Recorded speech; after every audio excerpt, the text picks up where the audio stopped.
Eagles. We're coming to you live from Eagle Field in Statesboro, Georgia. Tonight we have a semifinal matchup. The number 2 seeded Georgia State Panthers against the home number 3 seeded Georgia Southern Eagles. And Brian, these two teams met just under a week ago. Talk a little bit about that game last time out. Last time out, the Panthers defeated Georgia Southern 1-0. Rashid Al-Upay had a winning goal in the 23rd minute.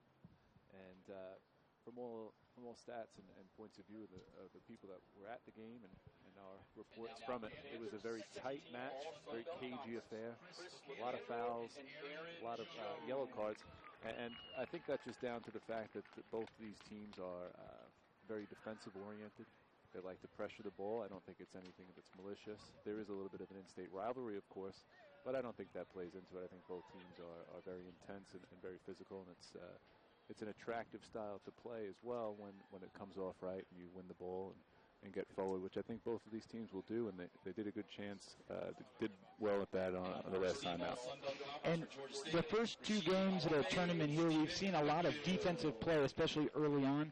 Do you anticipate seeing the same thing this evening from these two squads?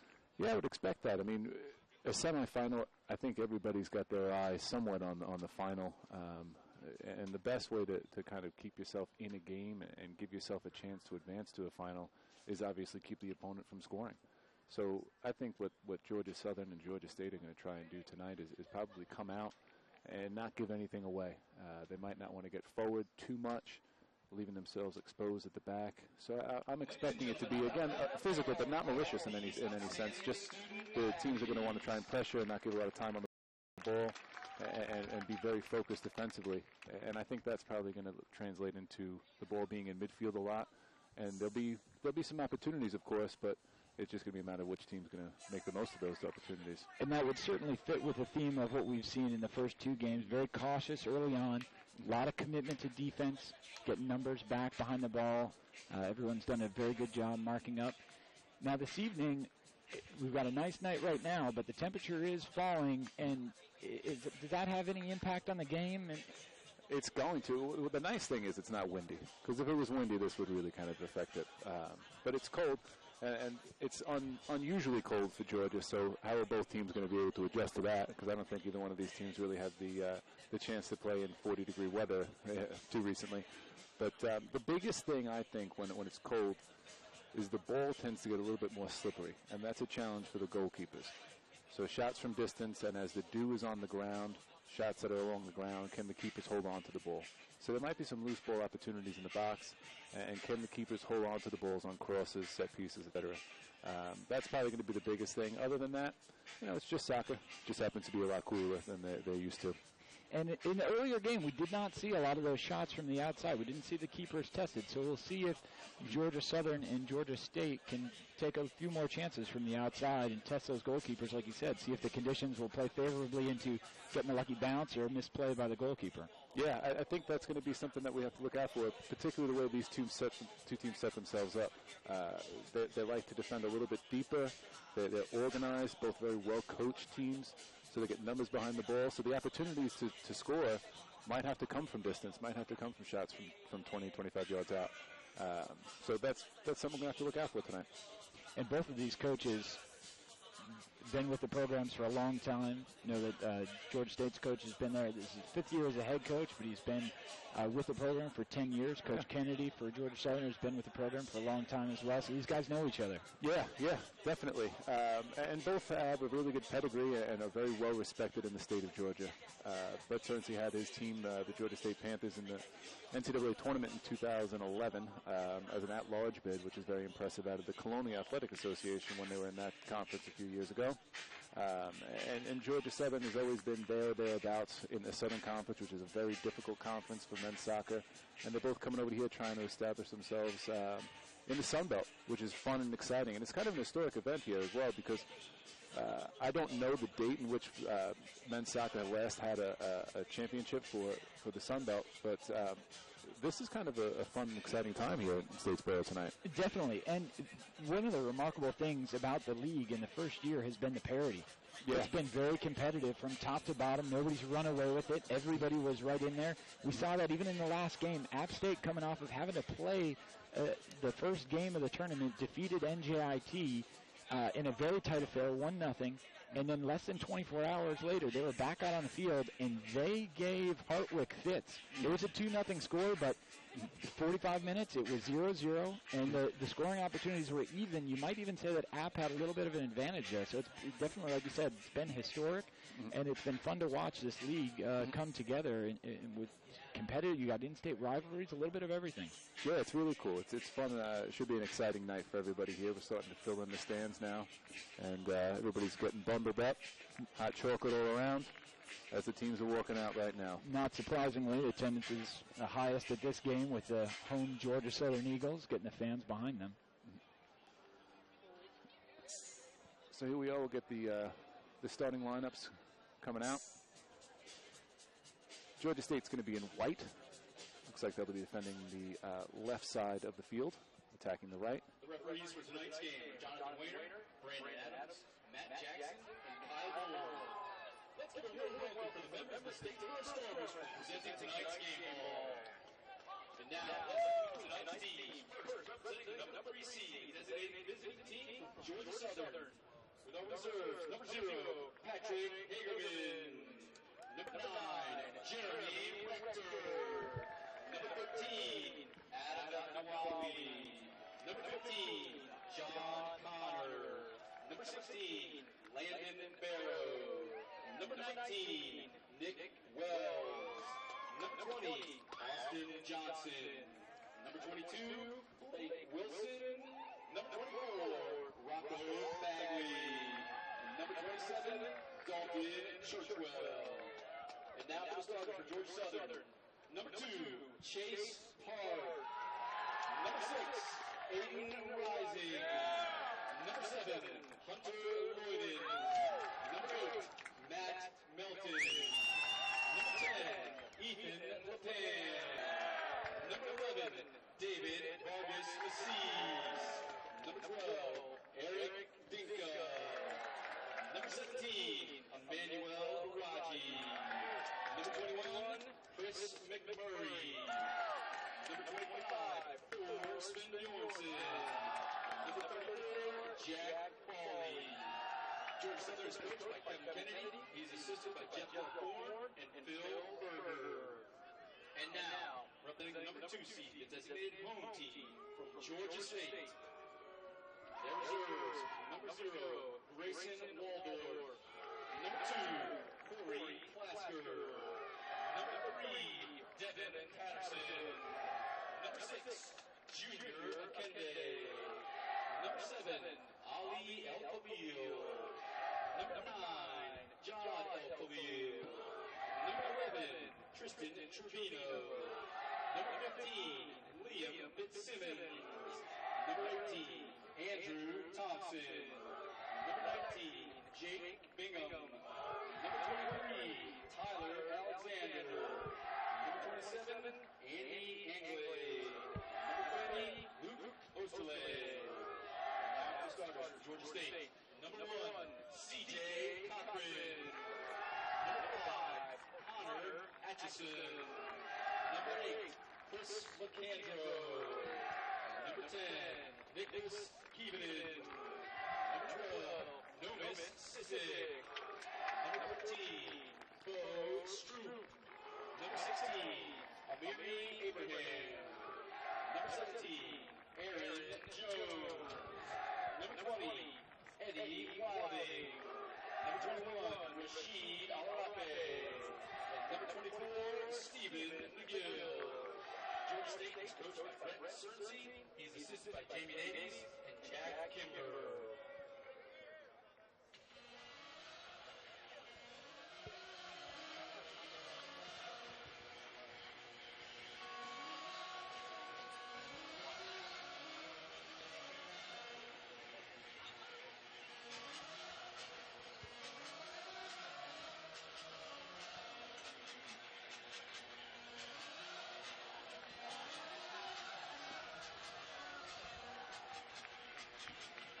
And you get the sense, Brian, just coming out of the announcements, that even though it's cold out there on the field, the energy's heating everything up, the intensity in the stands, you feel that that's going to pour over to the field very quickly in the beginning here.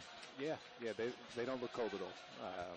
In fact, everybody actually looks right up for it. Some wearing short sleeves. I think it's going to be a good game. Everybody's providing a nice atmosphere from the stands. This should be an exciting game tonight.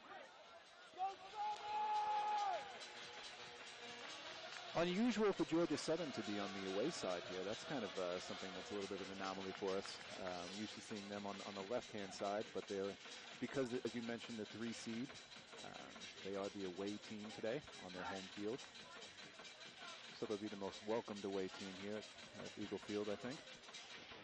As we were saying before, Georgia State's in white, attacking to the right. Georgia Southern is in blue, attacking to the left. And the Georgia State Panthers will be starting with the ball for the first half.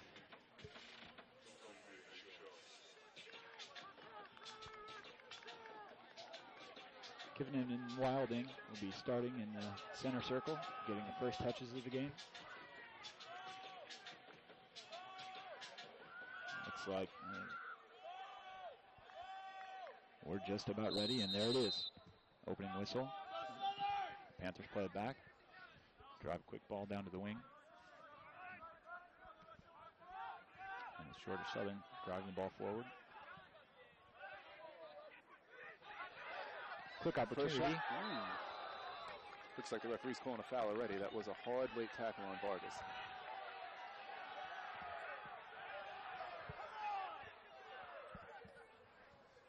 Defender was trying to get a block on the shot in. Vargas kind of extended. Seemed incidental, but it was definitely a lot of contact. Quick start from both teams.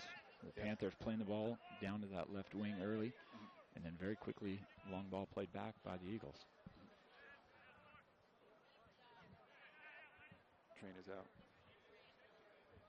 Vargas is still down. I can't see what he seems to be holding.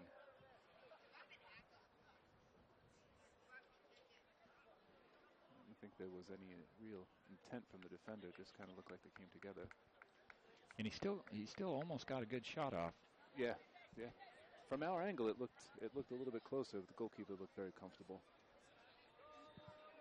Right away, when these teams came out, the first thing you can notice is that Georgia State is a little on the taller side. Got a lot of taller players out there. I don't know how that's going to play into the game, other than maybe on set pieces, of course, and when the ball's in the air. But when it's on the ground, I don't really see it to be any kind of advantage for them, of course. But it could be something to look out for when they get forward for corner kicks and set pieces. Definitely. It looks like Georgia Southern is setting up here. Thor Sven Borenson, freshman of the year, appears to be lining it up to take a free kick.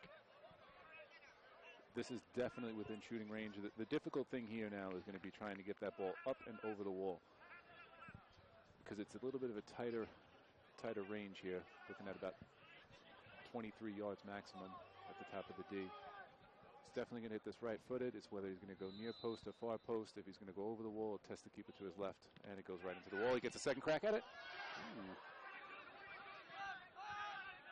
The second shot looked more dangerous than the first. Chris Parker, a nice first touch.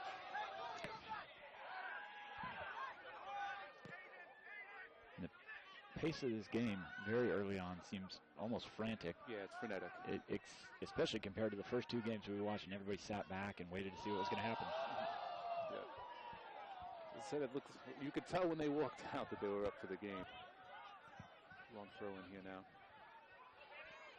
He gets the turn. 2 defenders come in. It's cleared out for Georgia State.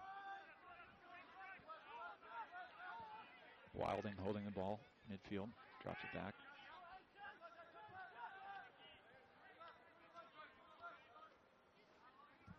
Georgia State, the 3-5-2 with those outside midfielders kind of pushed up way high. They're kind of setting themselves up to play a little bit direct. Didn't seem like they wanted to possess the ball around the back. They were looking to get it to a center back and play it long direct to one of those taller forwards.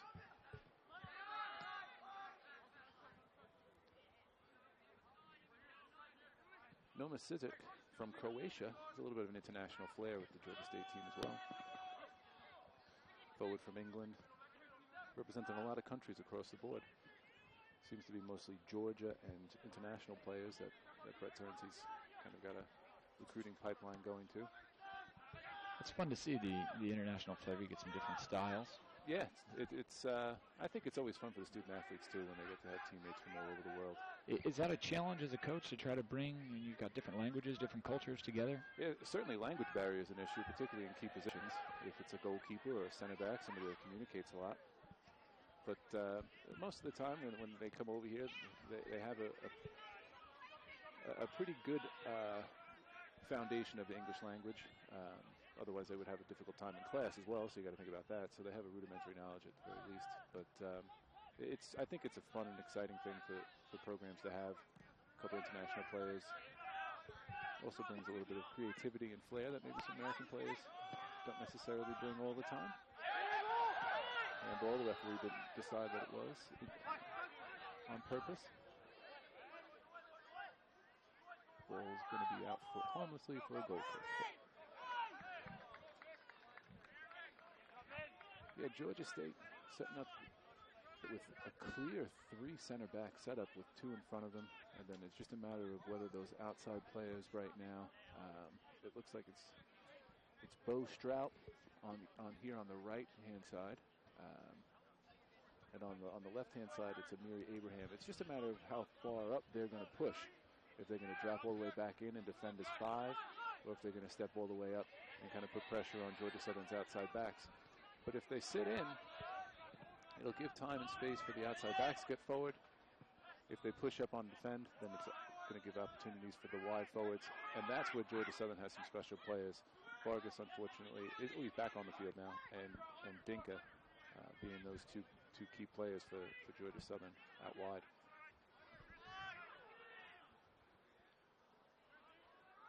Japan with the throw-in.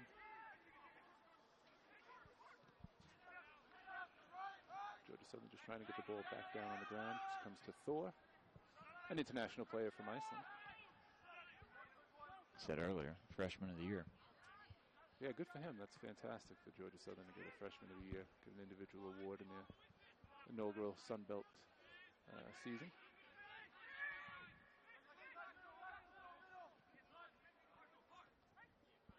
And a good tackle by Thor. Both sides. Oh, ball's out of bounds.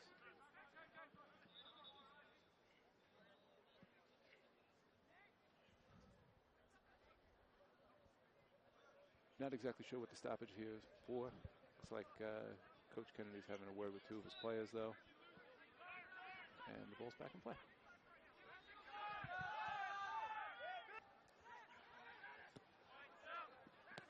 Eddie Wilding is kind of dropping in deep to receive passes. Chase Park's got speed. He's got that covered.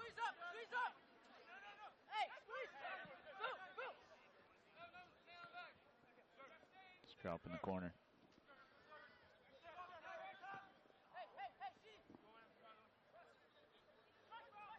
Oof.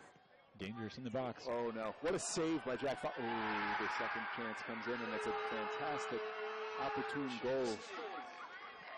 The ball that came in was really, really dangerous.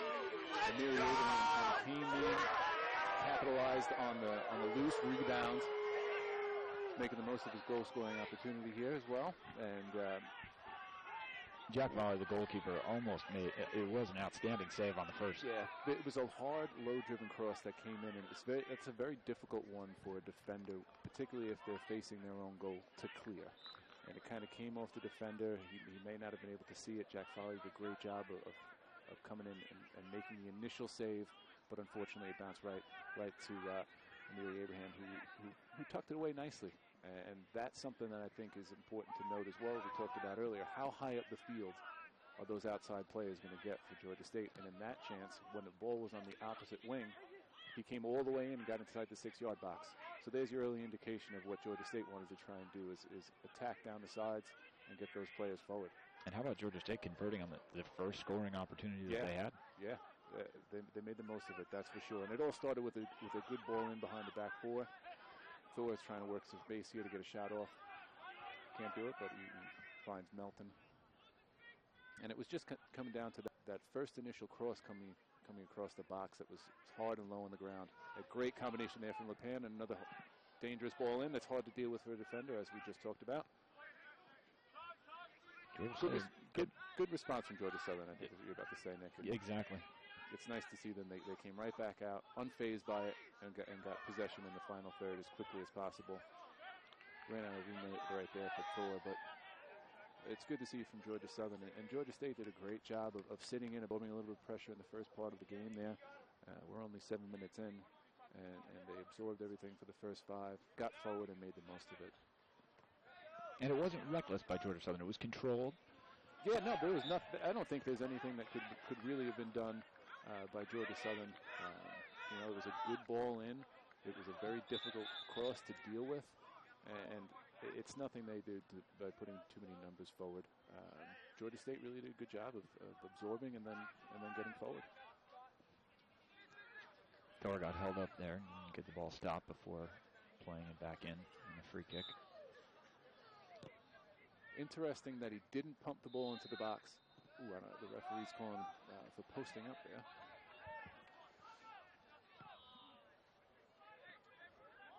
It's going to be interesting to see if the referee wants to call that now. Will he call it throughout the game? Because it was something that I think that you might want to establish a precedent early on, and the referee's trying to do that now. And let's see if we can kind of continue that for the 90 minutes now with fouls like that. Does that factor in a little bit, knowing that the last contest was a little bit heated? Yeah, well, who knows? I mean, the referee could have definitely read the match report and saw that there was a few yellow cards on both teams, and that it was a physical affair. Dangerous ball in, dealt with. It was a quick restart there by Georgia Southern. Yeah, very smart decision right there. I like that. If it's on, take it quickly. If you can, go with it. And when I talked about at the beginning of the teams being Georgia State being a little bit taller, Georgia Southern hasn't put a ball in the air on a set piece into the box. They've played it twice on the ground. So maybe they want to try and get a better angle or keep it on the ground and look for an opportunity to score from there, as opposed to trying to match up with players that are a little bit taller. Georgia State's got a ball, nice knockdown, great block. Another layoff here, and the ball served in. Jack Fowler's got to come out. Jack went at that ball hard, but I'm sure if he maybe just got enough of that. Yeah, I think he did enough just to get a piece on it. And it looked like Amiri Abraham again coming in at that back post.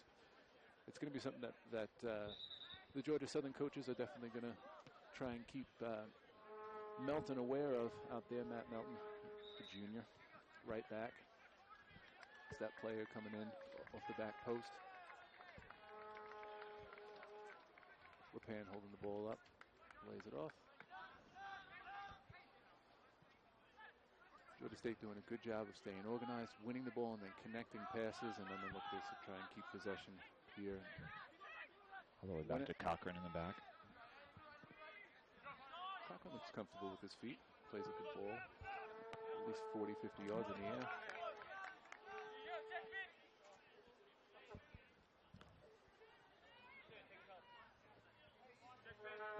Aaron Jones with the throw-in.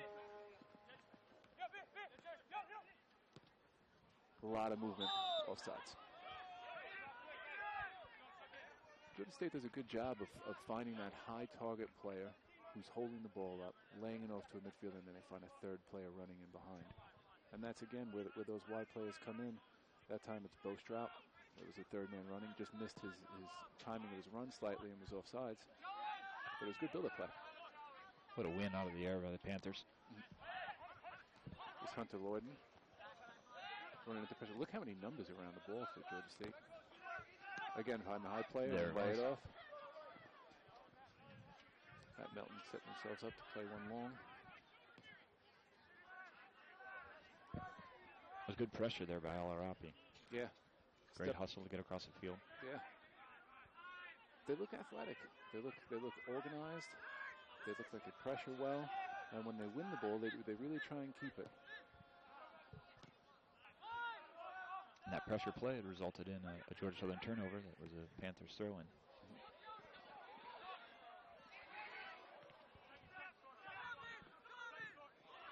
Thor knocks it down. Here's Dinka. You want Dinka in 1v1 opportunities here.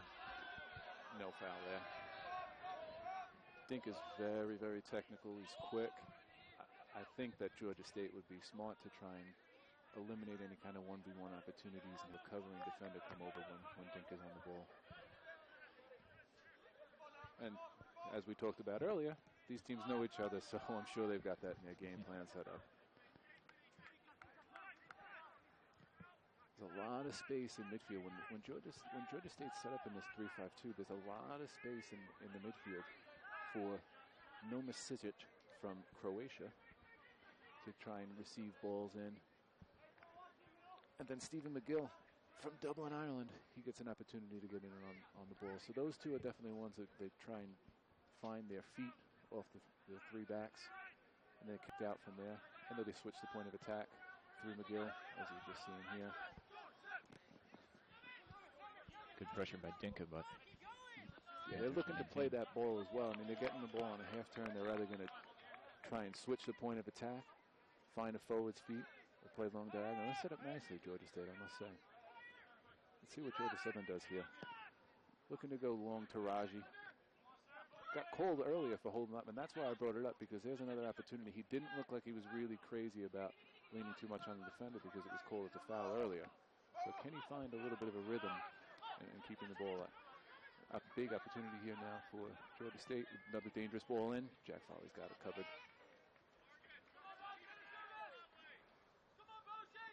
Get forward in numbers. Look at how many Georgia State players came out of the box there. They just picked that ball up in midfield, and already they had 3 players in the box to pick out.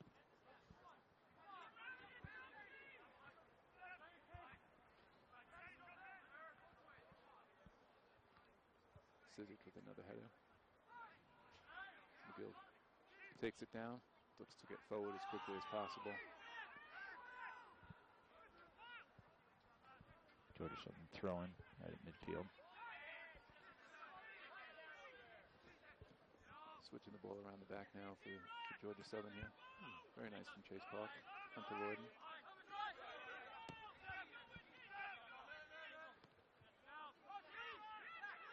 This is what more of Georgia Southern needs right now, I think, is try and get themselves into the game a little bit more. And that long ball might not necessarily be working out that great.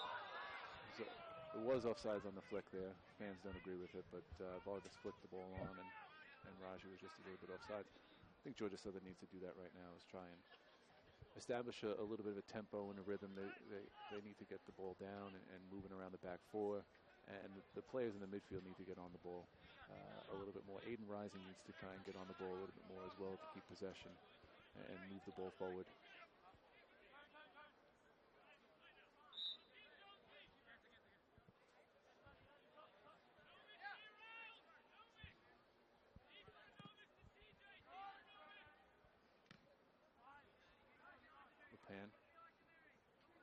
Pan's very good 1v1, as you can see there, leaving his defender.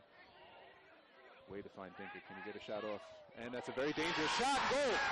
Eric Dinka with his left foot going far post. What a great ball from Ethan LePan. Fantastic finish.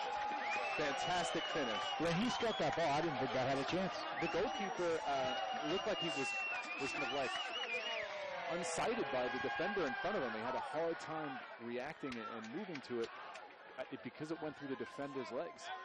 That was a very difficult one for the goalkeeper. But that's the benefit of keeping the ball low and shooting far post. If you shoot across the keeper when there's a defender in front, you're going to have a hard time adjusting and seeing it. And it didn't look like the goalkeeper had a really good line of vision on it because the defender there, that kind of screened him, to use a hockey term you from Buffalo would know very well. But way to respond from Georgia Southern. That's fantastic. And in a playoff game at this time of the year, you need your best players to step up, especially when you're down 1-0, and there's Eric Dinka, leading goal scorer for the team, was tied with the lead, and with 5 goals now in the year. Yeah, great finish. Great finish. We always try and tell our players, shoot far post, keep the ball low, because at the very least you're going to get something out of it, whether it be a corner kick, maybe one of your teammates could possibly get on the end of it if it's a little bit more of an errant shot. And Dinka did a great job of just keeping the ball low, staying composed at the top of the box. He didn't need to beat his defender. He just kind of used the defender as a screen Very crafty. And it was a great ball from Ethan LePan, to be fair. He picked the ball up at midfield, beat a defender 1v1, and then picked out a really nice pass. Raji trying to hold the ball back up here. Here's LePan back on the ball with a beautiful flick over the defender. Here's Raji 1v1 again. He might win a corner out of it. And here we go. Let's just see what Georgia Southern does here.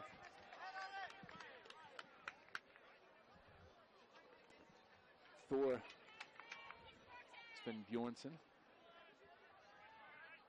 out to take the corner.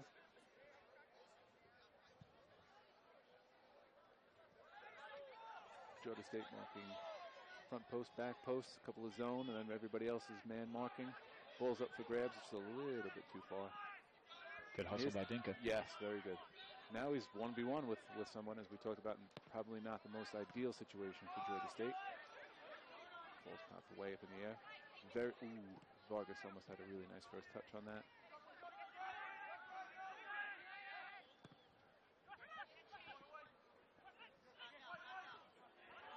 Rashid Al-Akbe trying to bring that ball down.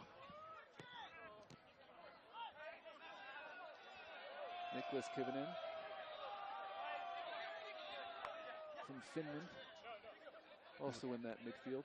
He's maybe a little bit more at home in these elements. Speaking of home and these elements, Hartwick, who the winner of this game will face in the final on Sunday on ESPN3, couldn't look more comfortable in 40-degree weather. Agree. They're here watching to see who they'll play on Sunday, and they look very nice and calm and relaxed. They don't have to worry about any snow showers down here. No hot cocoa over there. In Oneonta, New York, I'm sure it's probably about 30 degrees and might be snowing at this time. See David Vargas in the middle, got the gloves on from Costa Rica.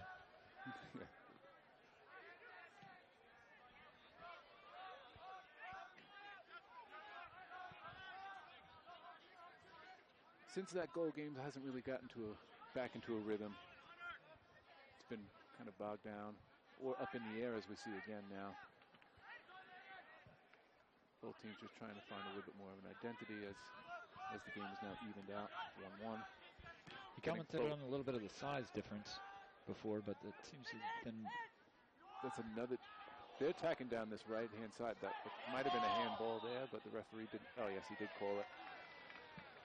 Eddie Wilding is very dangerous in his movement off the ball. That's the third time I've seen him receiving the ball with separation from a defender. And that's a good sign of somebody that has tactical awareness.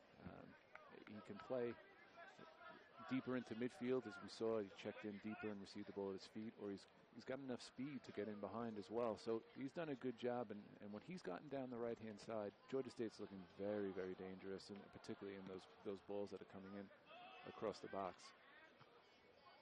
It seems like both teams have looked to get numbers forward when they've had attacking opportunities. Yeah, they're not sitting in at all, which is fun for this large crowd to see as well.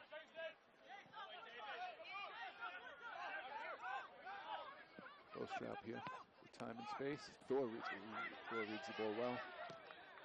Picks the ball off.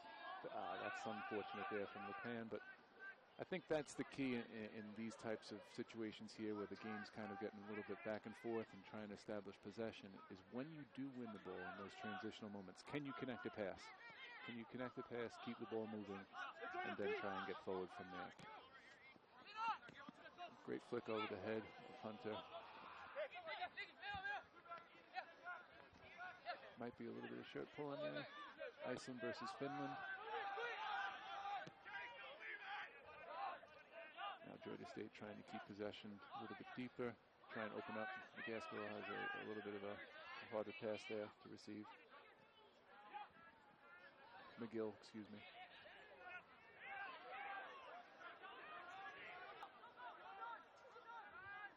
Melton shielding the ball, tries to play it out.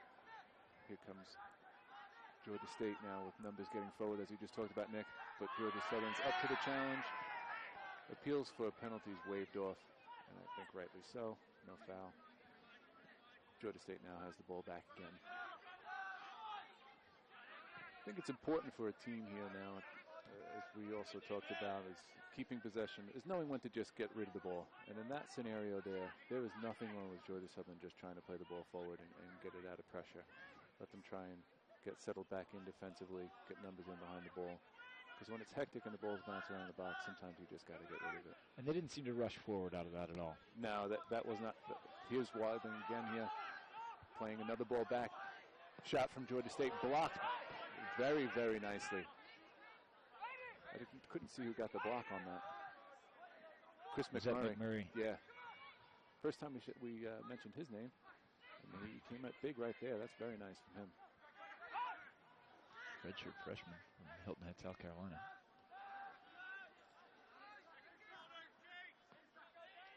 Georgia Southern sitting a little bit deeper, almost allowing Georgia State to play the ball 60 yards from goal, and just getting the numbers in behind, not letting the dangerous forwards of Georgia State, Rashid Al-Arape,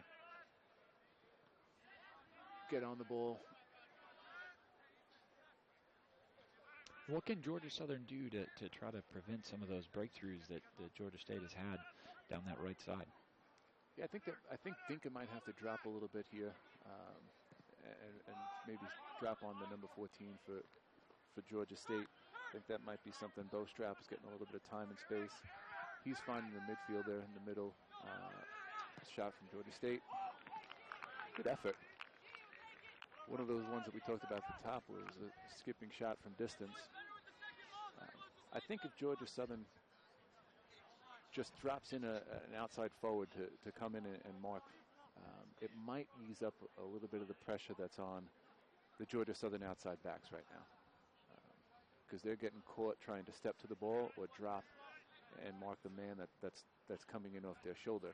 And the center backs aren't following the forwards that go out into those areas. So the ball's being played in behind the outside backs. And they're just kind of getting caught in between stepping or dropping. But obviously, if you do that, then you sacrifice a little bit of your numbers going forward. Vargas does a great job there of keeping the play alive. He's Wadling holding the ball up very nicely, as he's done well so far. And here's another long, beautiful ball played over the top. And that's what I mean about stepping or dropping. Seems to be an area of the field that Georgia State is trying to exploit, is the area in between the center backs and the outside backs, or over the weak side outside back's head. And that's tough to defend. I mean, you ask what can you do? Other than putting a little bit more pressure on the ball to not allow them to get their head up to pick that pass out, there's not a whole heck of a lot you can do as opposed to try and win that ball or get numbers in behind. It seems like Georgia Southern is content to keep Dinka and Raji and David Vargas up top and not drop them back into any kind of defensive role. Yeah, and to be fair, I mean, Georgia Southern, apart from the goal, has kind of dealt with it. So I don't blame them for adjusting. Yeah. It's just two different formations, two different setups, and we'll see how it plays out.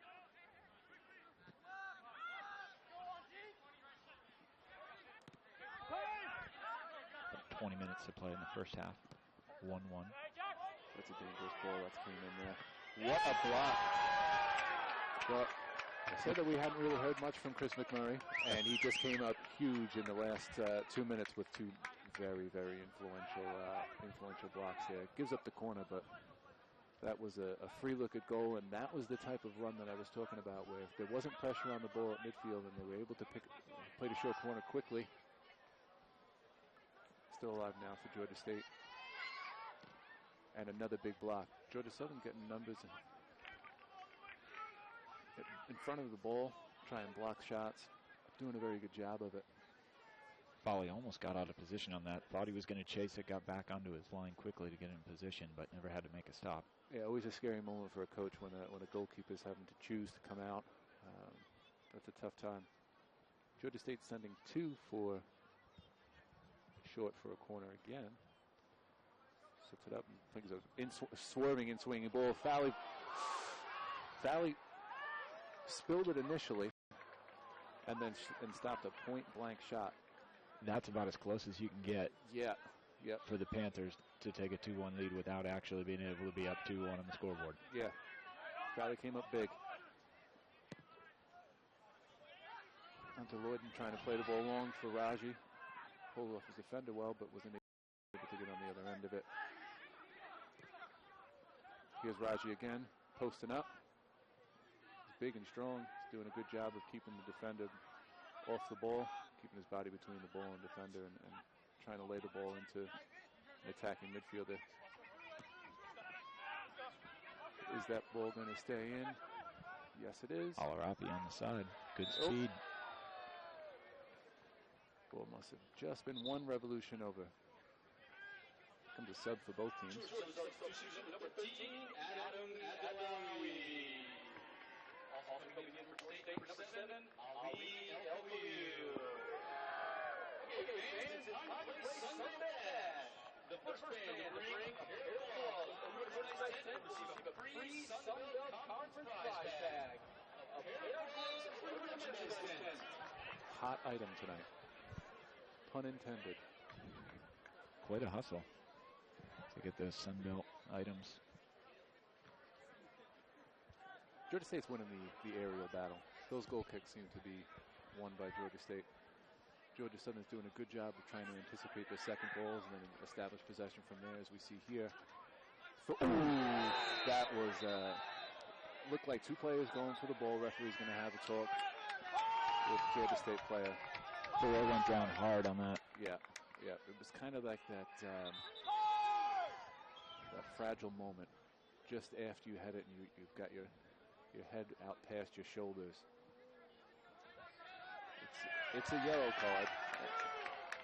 And I think rightly so, but it's just a matter of two players really going for the ball, and sometimes you get a yellow card just for trying to win the ball. That ball just seemed to hang there in the air. Yeah, those are dangerous times when the ball's there to be won. And as I said, Thor won it first and kind of left himself out there a little bit to get whacked, which he did, but it was just a mistimed header.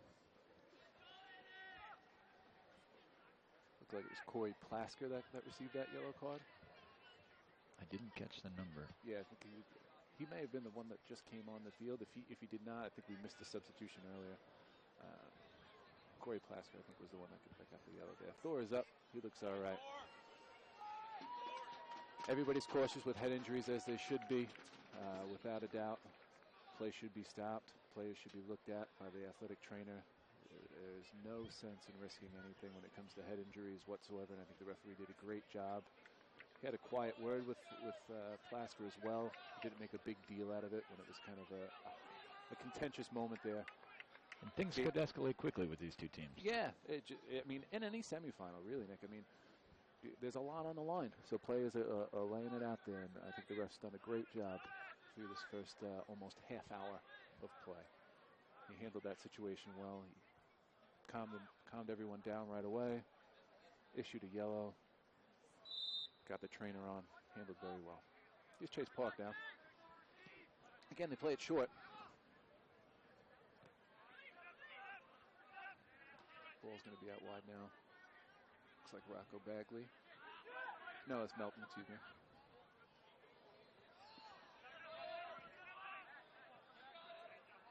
He's thinking now. Adam Abdullahi got getting on the ball pretty quickly here now.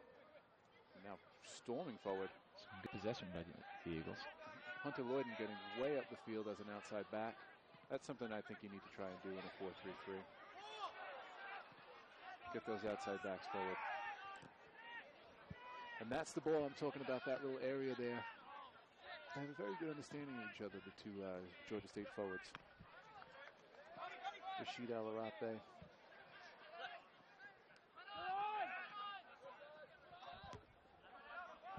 Eddie Wilding.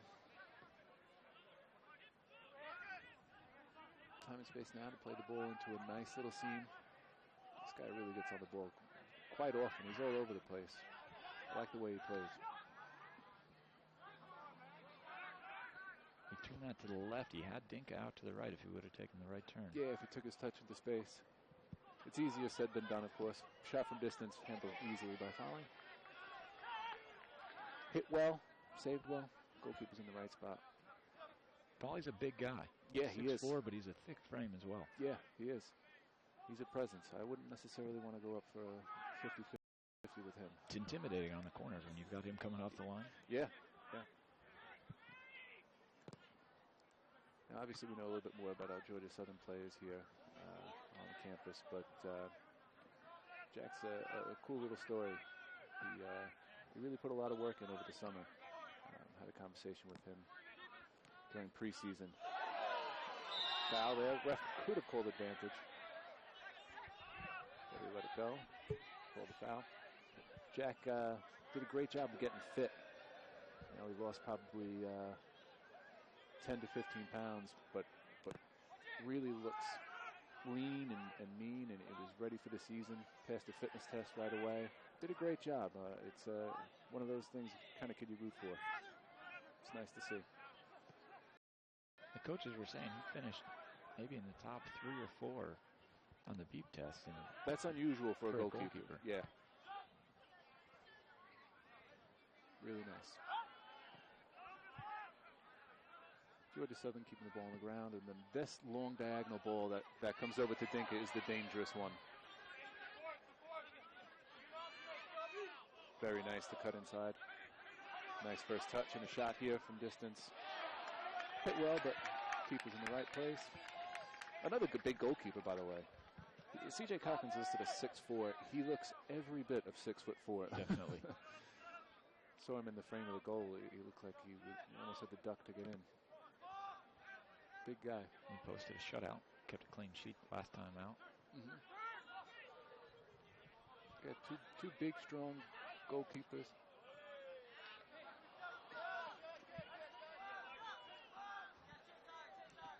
It's been a good game so far. 14 minutes left to play. It's been exciting. Yeah. Good opportunities. It's been clean. The referee hasn't been involved very much. Players are winning the ball. What I like is both teams try and win it and then keep it, as I said earlier. You know, they're not trying to win it and just launch the ball forward. They're looking for opportunities like this with Vargas, who gets a shot off, and it's just wide. It looked like it may have taken a deflection, but obviously not, since the referee's indicating a goal kick. But just like that, with 2 quick passes, Vargas is at the top of the box. He was really 1v2. Cut the ball to the right where the space was. All he needed was half a yard to get his shot off, and just missed. Georgia Southern strikers have done a good job. Again, not trying to do too much on the dribble. Yeah. Took a little bit of space and got the shot off. Yeah, exactly. That's right. Just like the first goal was scored, and if it went in the bottom corner, we would have said it was almost a mirror image of the first goal. Definitely.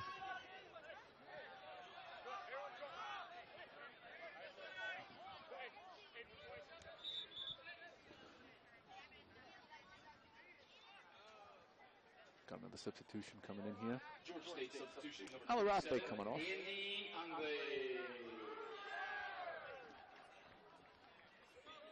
Alarape's been dangerous for the Panthers. Yeah. He's covered a lot of ground, so I'm not surprised that Cerency wanted to take him off now.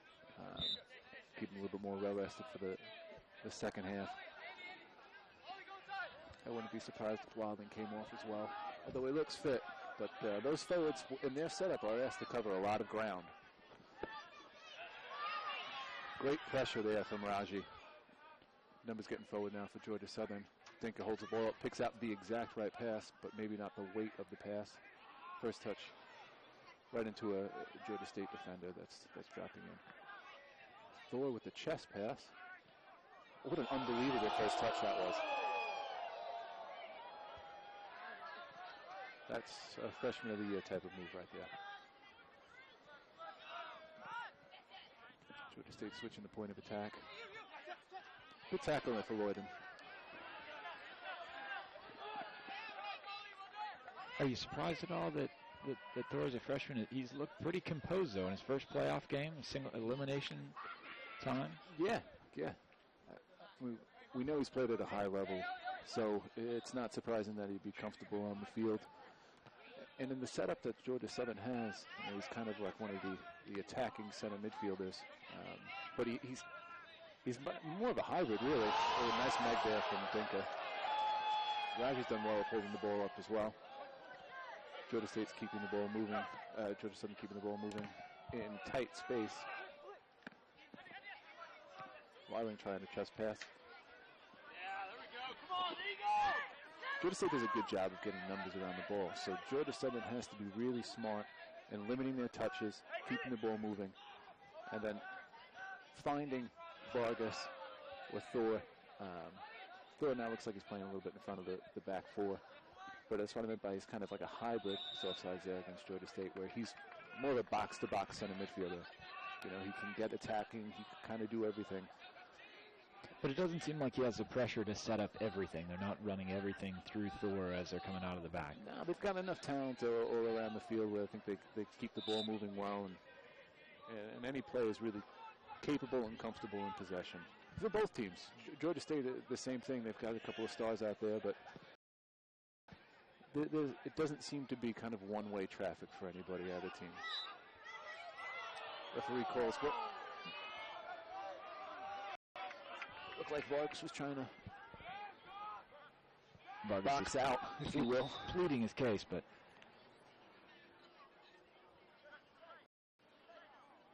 to no avail.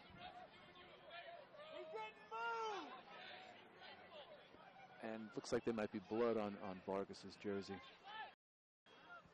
That's why the ref's asking him to step off.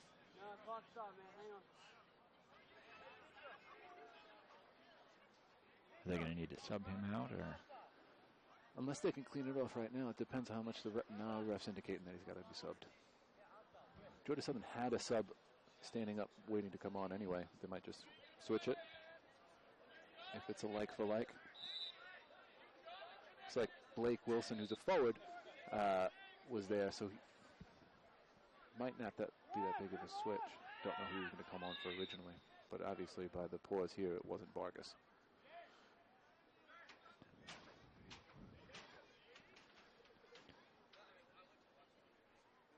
Sunbelt games are, college soccer, you can have 3 referees.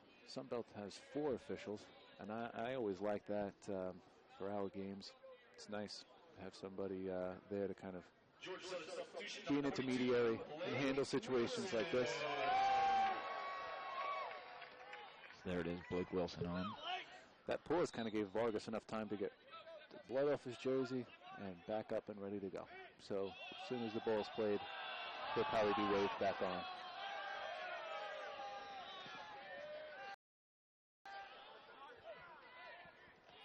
Chase Park, nice vertical there, win that header. It looked like he shouldn't have. Good hustle by Lloyden to get in there and break that up before Georgia State was able to get control. Mm-hmm. Yeah, and in playoff games, it's those little things. It's can you win those second balls when it's loose? Which team wants it more? You know, and Hunter Lloyden showed there that wanted to step in and win that. So with a good first touch, trying to find the opposite side. When Georgia Southern has the ball and they play that long diagonal, I think that's when they look the most dangerous.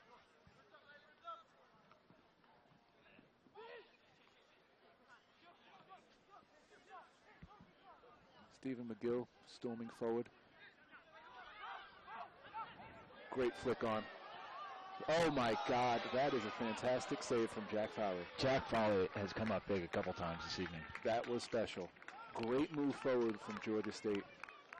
What a pass. Yeah, 3-4 one-touch passes. McGill kind of stormed forward, linked up, and it was a good flick on to get the ball in behind. Shot came off, and Jack Fowley, that's picking one out of the top corner. That is a very, very good save. And one sometimes that you'd see would actually kind of deflect off the keeper and go in. Another short corner here for Fowley with another big save. That in-swinging corner for Georgia State has been dangerous as well. They set up 2 players out there. One holds the ball up. The other one that just took it comes in and swings one in. And it's been dangerous, but Fowley's been up to the task so far, as you said. He's been aggressive coming off the line. Another dangerous ball in. Georgia State very dangerous on corners, on crosses. Great shot from distance, but Well wide. Well wide. Looked like it changed its mind halfway through the goal.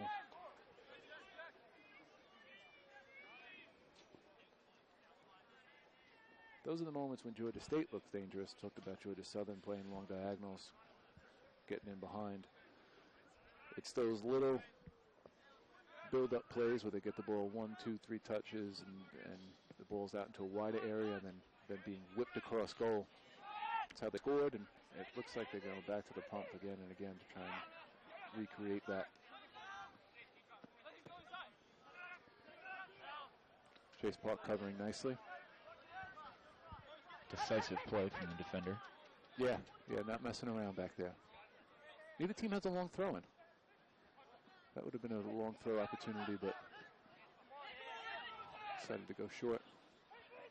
Wilding on the ball again, but surrounded by 4 players. A little confusion here. High and hard is difficult to evaluate in the air. Ooh, that might have been a foul. The referees called it. Vargas would have been better to not try and win that one. That's a tough one to give away. We saw that happen earlier in the game. I guess the first 2 minutes of the game against Vargas. Almost identical. Almost identical. Yeah, and that's a tough one. It's as talk about it. It's easier said from up here. You're defending. You want to win the ball. You want to try and do the best you can. And sometimes the ball's just not there to be won. And if you go through the back of the attacking player's legs, the referee's going to call it. So here's an opportunity now. We've got McGill lined up with, can't see who's on the other side of McGill. We've got Aaron Jones. Looks like he's setting up very right-footed. Is he going to go? Looks like he's looking to his left like he wants to cross it, but I bet you he shoots, and he does. Hits off the wall in the corner. And Georgia State's look very dangerous on these, so you don't want to give away too many corners. You don't want to give away free kicks. Looked like Abdullahi was the one who took that off the chest. Yeah. On the wall. Yeah. They're not going to play it short. They're going to play it in directly now as Aaron Jones with the right foot braces one. That is a line drive that's tough to defend, but Georgia State did a good job of it. Stepping out to press, that's big. Not allowing that second service back in, and now look where they win the ball. Chase Park with another big header. Can he get a flick on because there's a man open?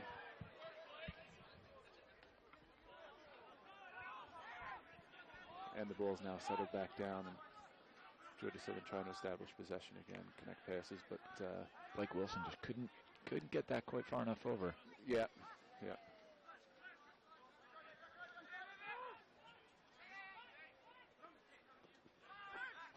how deep Wilding is now. Trying to pick out. Well defended there. Chris McMurray comes up big. He doesn't do much in possession as far as building up a lot of play. He's good on the ball. He's smart, but that's a hard foul. But the referee, there was no call. To not call.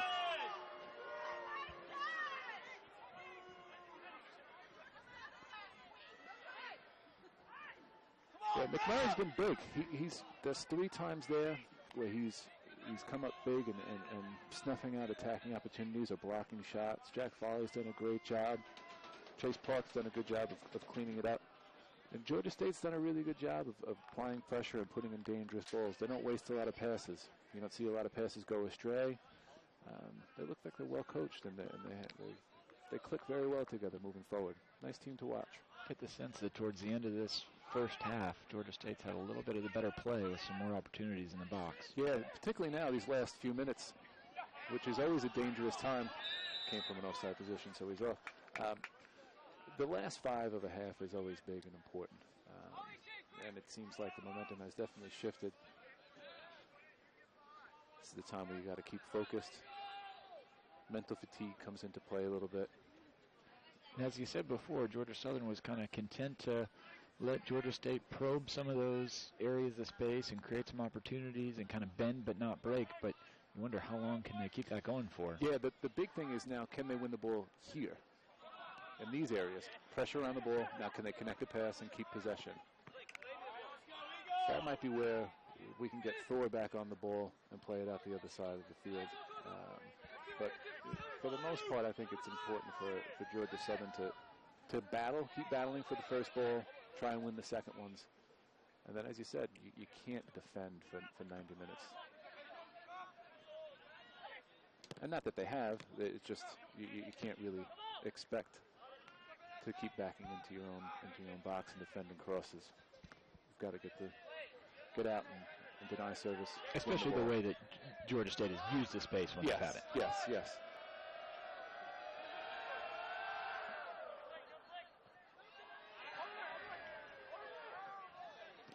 Here's an area where they need to try and win the ball. But Georgia State, to their credit, it doesn't make it easy. You know, they're athletic, they're smart. That looked like something might have been off the ball there. Foul. Interesting decision to play it quickly there. I think the ref was almost to the advantage of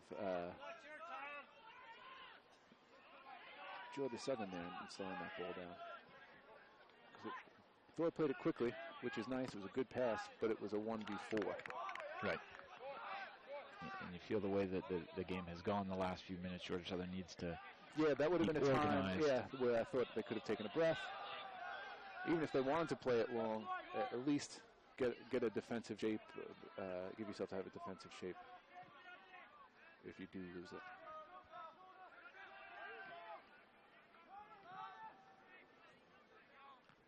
McMurray with a big header again. Can he rise to the challenge?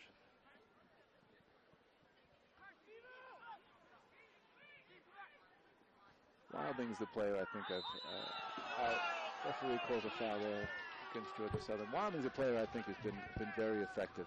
He's technical, he's strong, smart. And they've got speed out wide that can kind of play off of that well. 1 minute remaining.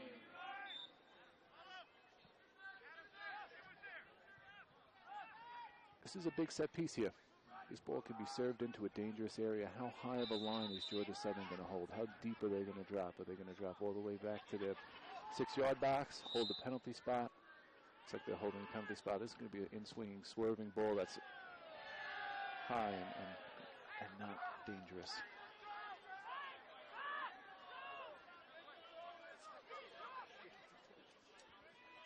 Jack seems like he wants to get everyone forward, maybe take This one opportunity to. Yeah, don't give anything away right now. Let it go. 1-1. Get into the locker room. 10, 9, 8, 7, 6. They know you got a shot off. 4, 3, 2. Think is dangerous. 0. That was a good effort out of seemingly nothing to get a shot towards the goal. But Georgia Southern has to feel a little bit fortunate to be at 1-1. Conceded the first goal, had to rely on the goalkeeper to make a couple key stops. Yep. It's been a good half.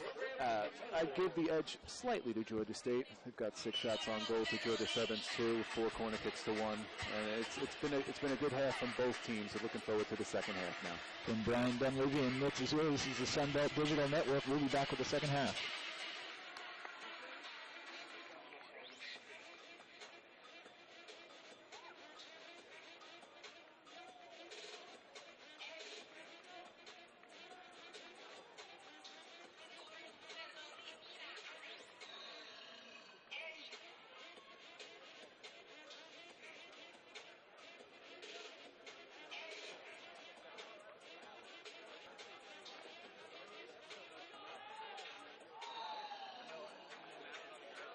Couldn't get it far enough.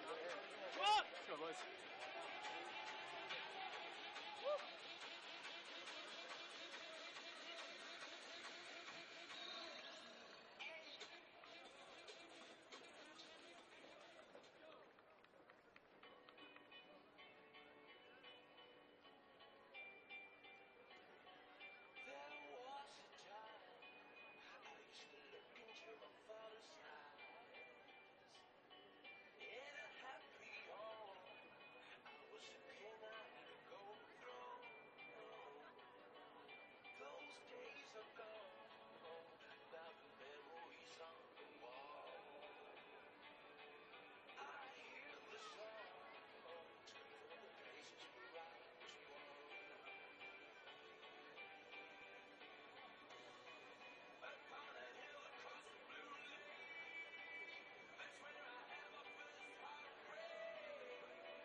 fans, it's now time for the Sun Belt Soccer Shootout. Sammy and Hudson will have 30 seconds to score as many goals as possible. The winner of tonight's contest will win a free Sun Belt Conference prize pack. Cheer them on, fans. On your mark. Get set, go!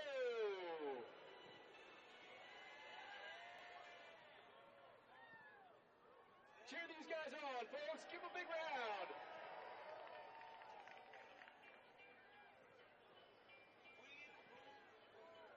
"20 seconds left.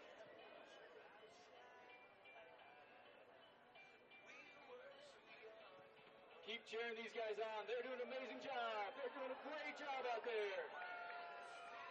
7, 6, 5, 4, 3, 2, 1, 0.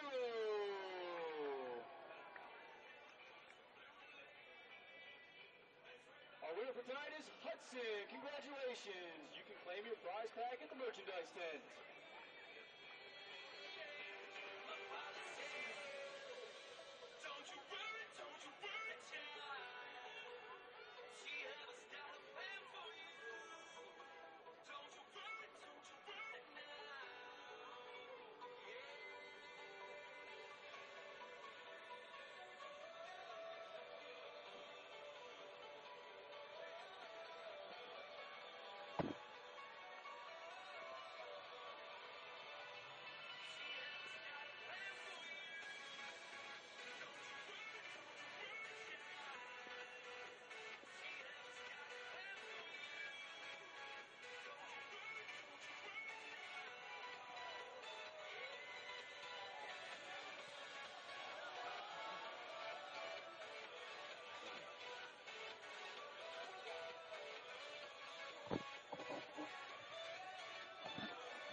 The Sun Belt Conference would like to send a special thanks to all our corporate partners that make this event possible.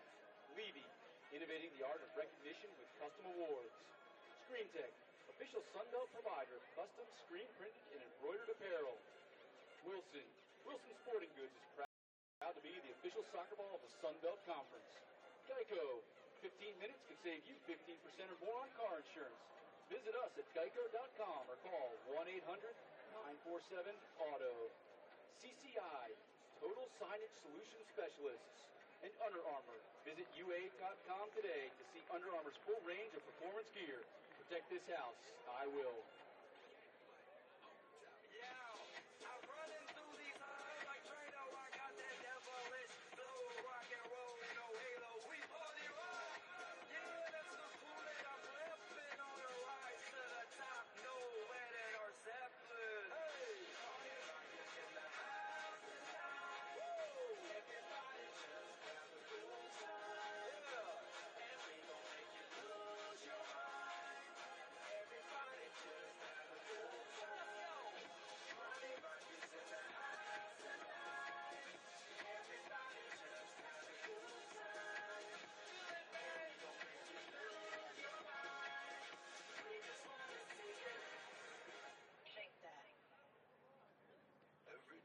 Shuffling.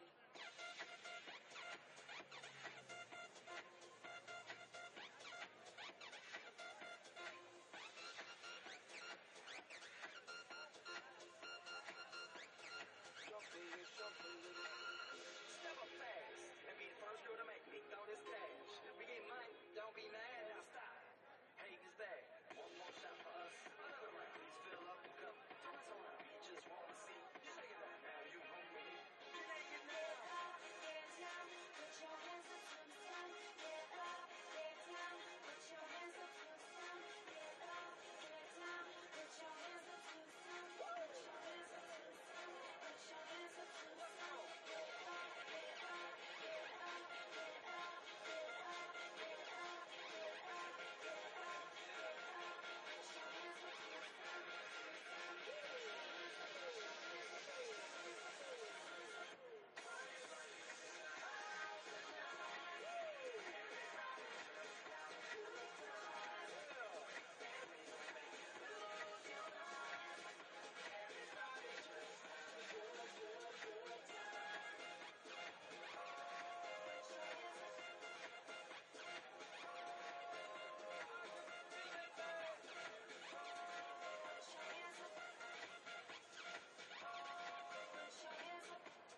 Every day I'm shuffling.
Hey fans, it's time to play Lucky Numbers, so get your official Sun Belt soccer program. If you are the lucky fan with the number 004229, again, that's lucky number 004229, come on down to the merchandise stand to claim your Sun Belt Conference prize pack.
join us for the championship match of the Sun Belt Conference Men's Soccer Championship on Sunday at 1 p.m. here at Eagle Field.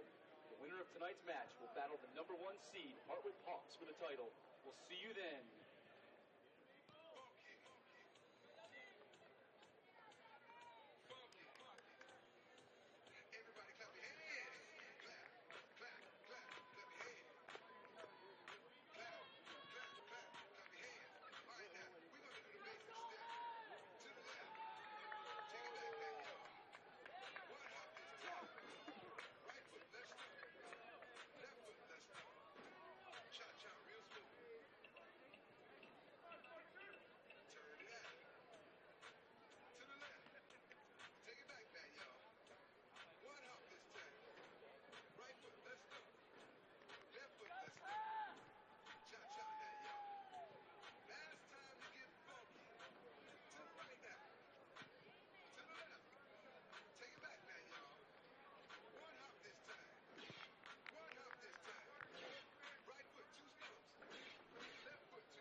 And we're back on the Sunbelt Digital Network.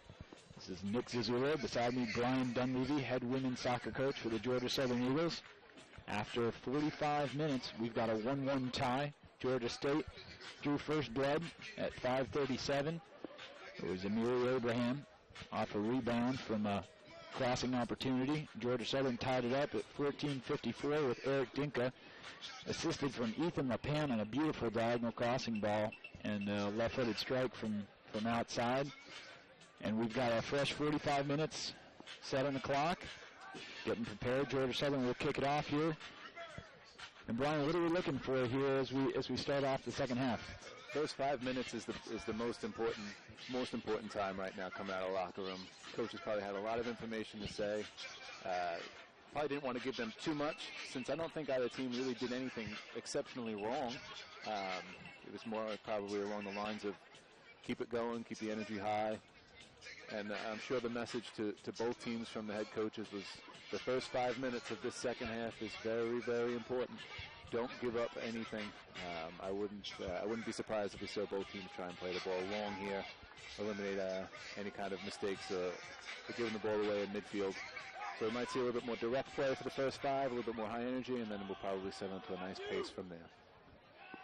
Any major tactical changes that you would be looking for from either squad? I think the biggest thing for Georgia Southern would be just to try to get a little bit more pressure on the ball in midfield. And then for Georgia State is can they eliminate those 1v1 opportunities that Georgia Southern had with wide players at the backs there of Georgia State. So for that, it's just having a little bit more cover at the back. For Georgia Southern, maybe a little bit more pressure in midfield. The Panthers really did a good job in the first half of exploiting that those spaces, like you said, in the outside in between the midfield and the defense, and created some scary opportunities if you're a Georgia Southern fan coming from the outside. Yeah. They were really whipping the ball across in, and that's probably something that came up in Georgia Southern locker room as well. As we get into it now, it's a little bit of tussling. And these are the types of things that I was kind of mentioning there, is you don't want to give anything away. And not that Thor did anything too wrong there. It's two players going for the ball. But here's an opportunity now within the first couple of minutes for Georgia State to kind of pump one into the box. And that was Wilding that Thor was tussling with. And you have a feeling that Coach Kennedy was telling the guys, just reminded him to stay on top of him, because he created some space for the Panthers in the first half. Yeah. Here's that dangerous ball in, and as a free header, there's McGill was open and try to take that down. It's a very difficult technique to try and take that ball down. He might have been better off trying to head it, but he was trying to bring the ball down and volley, which is difficult technique there. But Georgia State now has the ball again at the top of the box. Cleared out well. There's McMurray. Reads the game well, that kid. Steps in, wins loose balls. Smart defender. Defensive defenseman, but yeah, there when he needs to be. Yeah. Here's Weiling. Weiling's also done a good job of that, kind of getting a little bit of a half turn in when there's a defender on his back. He's still able to turn and kind of play a reverse pass in. That's a dangerous ball over the top, but Jack Foley's got it. Abdullawi was coming in fast on that challenge at midfield. Mm-hmm. Yeah, he's starting back out again. LePan, who started the game, I thought maybe going to come out and start the second half. But Abdullawi did well when he came on and earned himself another opportunity. He was looking to find Dinka through there, through a seam. But he did well at the end of the second half and kind of earned himself a starting role in the second half now. End of the first half, excuse me. Stepping out to apply pressure again. Here's the areas where it's interesting for Georgia Southern. Did they step out and deny that service, or they drop in deep and try and defend it when it comes in? And here's the areas where they need to keep the ball once they've won it. Thor needs to find another outlet pass. And I think the best way that he could probably do that is by switching the point. If they win it on the right side, try and find that left outside back. And vice versa. McMurray with another good defensive play there. Melton with the throw, trying to find Fargas's feet. With a defender all over him. McGill's big and strong. Tricky play there. Referee could have called a foul, but he elected not to. Let him play carry on here. Some cheeky footwork from Melton. Yeah, it was good.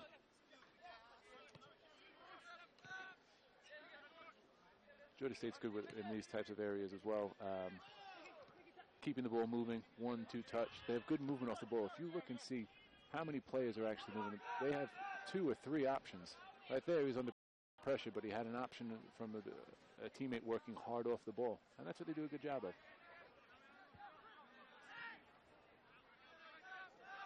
That's what allows them to keep possession for this little stretch here. And that's a dangerous ball in. Chase Park does a good job. Reads the ball well in the air.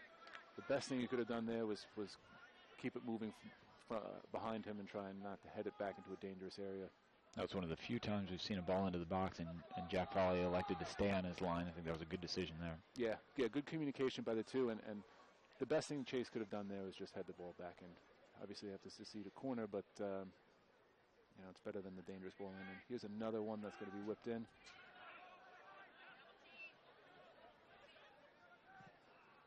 Dangerous cross coming across. Number McGill's got it. He's trying to set it back up on his right foot. Plays a ball that's defended well. Ball's not cleared yet and just whistles wide. Those second and third opportunities, it all stemmed from the corner kick, and Georgia State did a good job of keeping the ball in the box. They served another ball, and McGill was composed when some players may have tried to go for goal and crack one. It was on his weaker foot, brought it back over to his right, put another dangerous ball in. And it was a challenge there for Georgia Southern, and they answered it, but narrow miss from Georgia State. And consistently, Georgia State, off those corners and wide balls, have been very dangerous. Yeah, you're right. You're right. They are very dangerous from wide areas. Ostrap seems to be playing on the left-hand side now. He was on the right in the first half. Both teams staying in the same formation. Great ball through from Thor. Incredible tackle there. Great tackle. That was Aaron Jones covering. Great job from him. Wadley now with the opportunity to turn. Run at Georgia Southern's back 4. Here's Niklas Tivanen. And that's a team effort from Sizic. Wilson Sporting Goods is proud to be the official soccer ball of the Sun Belt Conference.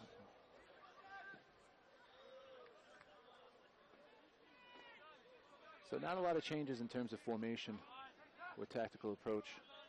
Seems like we continue right where we left off.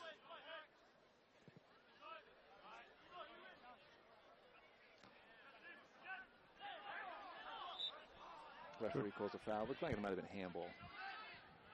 Do they want to play it quick on the ground? No, they do not. Smart move. Thor likes to play it quickly now. Abdullahi. Gill with a big tackle. Great first touch from Thor. Great composure in the middle. Yeah. Dinker with a nice reverse pass there. Hunter Lloyden with the left foot played it in. That was comfortably by Georgia State. Vargas. Oh, that's very good from Vargas. And another great block. He's done well in pressuring. That could have been a foul, but the referee obviously had a better view than us and decided that it was not. That's a foul. That's a clear foul there. But Abdullahi with great hustle. Yeah. On the offensive end pressing. Yeah, when he's getting pressure on the ball, that's when Georgia Southern is getting a good opportunity by winning the ball higher up the field. You know, they're not waiting to get into midfield and try and pinch it. They're winning it there, and within a pass or two, they can get a shot off on goal. Might have been the reason why the Georgia Southern elected to keep Lepanov, who's a very technical, very smart player who linked up very nicely on the first goal. But Abdullah might be bringing a little bit more pressure. And that could have been something that Kennedy wanted to go with at halftime there. Kennedy is his coaching staff. Because after the first half, we'd say even game, but Georgia State did have a little bit more possession, a little bit more control. Yeah. And that pressure could be the difference. Well read there by Melton, but unable to connect the pass once he's won it. I think he's going to apply a little back pressure here and win it. Now he's going to get a full head of steam, and that's when things get dangerous. But you talked about that in the first half a little bit of possibly having Dinka drop back or one of the forwards drop back a little bit just to give a little bit of extra pressure. Yeah, Abdullahi, he seems like he's playing a little bit deeper. Now when they have the opportunity to spread the ball around, that's what I wanted to see a little bit more about if Thorsten Bjornsson is moving the ball from side to side. Obviously, if he can get the ball forward, that's good, but that type of ball there, it's a little bit behind his intended target, but if he can get the ball in this area here right now, McMurray does a good job, and Smart composed on the ball as well. Unfortunate. Now they might be caught out since he got forward, but Melton does a good job. McMurray didn't seem to have anybody moving to him to give him an opportunity to play on the ground. Yeah, the movement off the ball, was not necessarily what it needed to be when a center back has the ball with his head up, dribbling forward.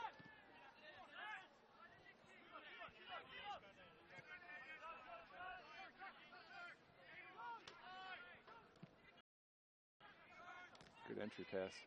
Layoff and shot. Always an attractive build-up play when you can find the highest player. They can lay it off underneath to a midfielder who's facing goal. They can get a better shot off. It's always a nice way to play. And a good way to break through the defense because the defender on the backside can't really challenge that without drawing a foul. Yeah, and if the midfielders aren't dropping back with that player that's getting forward, where there's good movement and separation from their defender, they have a really clean look at goal and their momentum's going forward, and it always sets itself up for a good shot on goal. And that's what Georgia State seems to set themselves up to do, to play good one-touch soccer around the back and keep the ball moving, look for those opportunities, almost try and stretch Georgia Southern side to side to find the seam to get forward. Here they are now in a wide area. Straub out wide. Good header there. Aiden rising to the occasion. I'm sure he hears that all the time. Vargas. There's a touch of class from Connor Atchison there. Good diagonal ball. Good first touch. Can he get a service in? Hunter Lloyden unable to block the service. And there's Adam Abdullahi tracking back. And it is obviously that's something that Georgia Southern talked about at halftime. He's covering a lot of ground, moving forward and into the defensive third of the field as well. Kind of been all over the place, up and down this right-hand side of the field. That was a dangerous cross. Yeah, and well read by him. kind of a frustrating setup to defend against here when they have two players like this. You've got to send two out, so you've got less numbers in the box. And if you look, it's man for man with one zonal marking. And Georgia Southern can't do anything other than this. And a flick in, and there's going to be another corner. So you see, if Georgia Southern doesn't send two out, then it's a 2v1 there, and they can play a wall pass around that defender, and now they've got the ball inside Georgia Southern's box. So they've got to send two out. So now it's 2v2 here like this. And it just causes a little bit more chaos. It just makes the defending team decide whether or not to step out, and then if they do, they're left man for man, which is a disadvantage, I think. Going long, trying to find Raji. I think a great first touch to Vargas. Great flick on, nearly there. Can they settle this ball down and connect the pass? And it's tough when you've got two defenders around you. That's a very strong play there. And a ball played through to, oh my goodness, what a block. Chase Park did a fantastic job of chasing back, and he might have hurt himself in the... Both players down. Yeah. I tell you what, Rashid Alarape with a very strong stiff arm at midfield to create a little bit more of separation from himself and the defender. And then picked his head up. Did a really good job of finding Wilding in behind. Georgia Southern's back four was a little unshifted there, so although one player was stepped up and one player was dropped, it was easy for Wilding to get in behind and find that seam. But what an athletic play from Chase Park, reading the game. Wilding had a step on him, and he still was able to go ahead and cover that ground and block that shot. Nice to see. Good play from both sides.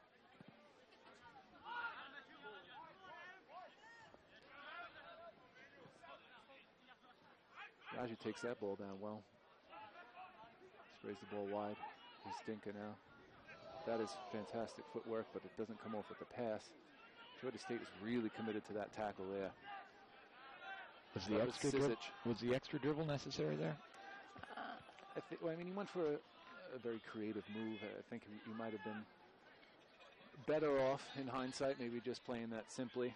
It's tough to take players on 1v1 in midfield because if you lose the ball, look where they are now. You know, you get counterattacked and now you're defending deeper than you really wanted to. So sometimes it's better to be conservative, but if it comes off, it looks really nice, and now you're attacking the back four. So it's a risk-reward process there that, you know, if it doesn't come off, you're saying you should have done it the other way, but if it comes off, you're saying it's fantastic.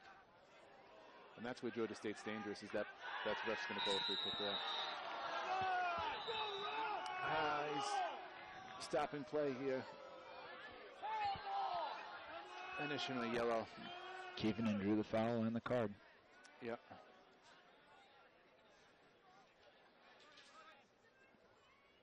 Keevan's first touch was really good there. The ball was coming down into the air, and he was able to take it in the direction, shielding defender off all in the same move.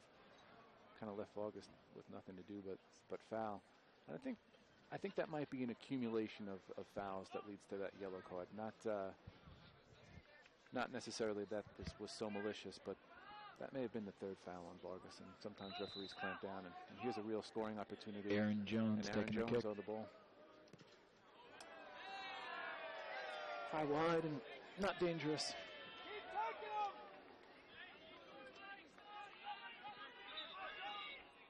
There you kind of have a choice. You can go left footer over the wall. You can go right foot over the wall. But sometimes, I got to be honest, just hit the target, you know. Hit it low and hard, and anything could happen. Make the keeper work. Make the keeper work, exactly. Everybody watches Premier League and World Cup, and everybody wants to dip one over the wall into the top corner. The degree of difficulty from that angle, that distance from goal is very high. Might be better just smack it in on target. They feel a little bit of pressure. Jack Volley's put a solid first half and open up here with some good stops. Yeah, very good point, Nick. That does play into the player's mind. Cleared out by Georgia Southern. Can Raji hold this ball up? Fine. Rapan's back on the field now. Right away impacting play. Good tackle. Georgia State's big and strong. They were good What Georgia State has done a really good job of, and as I mentioned, is if they may have talked about it at halftime, I don't know, about being isolated 1v1. But to their credit, they've done a good job of not diving in, not overcommitting to try and tackle. They keep play in front of them, and when the ball's there to be won, they win it. So Georgia Southern might be better pressed at this point in time to try and link up a little bit more. They might be a little bit impatient, and that is incredible touch from Dinka. Maybe trying to do a little bit too much there after a fantastic first touch. It's really good at taking the ball down under pressure. And here's Keevanen. Chase Park's smart and classy and composed. Second time he had to get back, and the dangers could have been a break for the Panthers. Yep.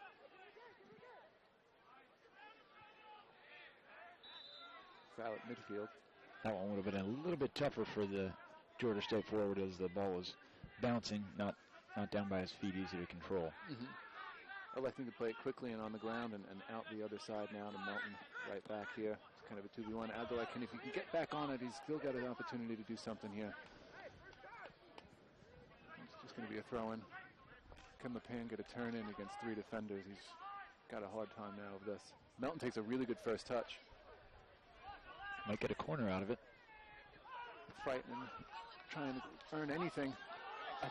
The referees decided that it's going to be Georgia State's throw in there.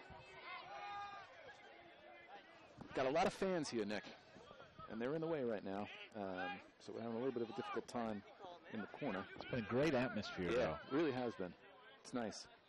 It's great that Georgia Southern's got the opportunity to host and play at home now, and a big-time semifinal here. Winner gets to take on Hartwick, who won their semifinal game against App State earlier today. 2-0, but that game was a barn burner, and even after Hartwick scored the second goal, App State had 3 or 4 golden opportunities in the box 2 minutes after that, and you really thought that they were going to get one and make it a 1-goal game in an interesting last 5 minutes of play. Yeah, as this game gets laid on, if it stays tied, it'll be interesting to see who's going to be more ambitious to get forward. And if one team gets a goal, it's almost like the other team is just going to have license now to throw everything forward because you're in a do-or-die situation. So it'll be interesting to see how long this game stays 1-1. If one team sticks their neck out a little bit and gets that go-ahead goal, can somebody get forward then and get an equalizer? It's been fairly back and forth in the second half, and if this continues with a 1-1 score, it's going to be an exciting finish. Yes. It's got all the makings of something's going to happen. You have that feeling. Georgia State's getting the numbers. That is a really good ball, but it's taking him away from goal a little bit, and he's able to slide it just past the post. That was a dangerous ball that was played in. Was that number 12? Was that Sizic that got forward? I believe it was Sizic that got the ball into Alarape. Yeah, it was Sizic that played the ball through to Alarape, and the ball had just a little bit too much weight on it. It kind of pulled Alarape a little bit further away from goal than he wanted to, making his angle a little bit more difficult. So he was off balance, still able to get enough on it to get it past Fowler, but not enough accuracy on it to keep it within the frame of goal, and it just goes wide. You had talked about that earlier in the game, though. You tried the low shot going to the far post. Yeah. Things can happen when you do that. Abdullah, it's unfortunate. Unlucky for him. Really good work against 2 defenders there. What Georgia Southern's doing a good job of right now is when they're in these opportunities here and they're getting down towards the end line, they're taking the ball and they're taking their first touch to the end line instead of cutting it back. So it's leaving themselves opportunities to, 1, still get a cross in, and 2, if it deflects out, it's going to be a corner kick. So it's nice to see them that they continue to go forward. Sometimes players will get a little shy in that situation, see 2 defenders and want to cut the ball back and find somebody else forward. He kept going forward. Unfortunate for him, the cross couldn't stay in bounds. The pan up for a header, read it well. Keevanen able to lay it back, and that ball goes back over the top now. It's Bostrap. Bostrap, I don't know if he wants to play on the left side or the right side. He's moving all over the place. Fielder's choice. The utility midfielder.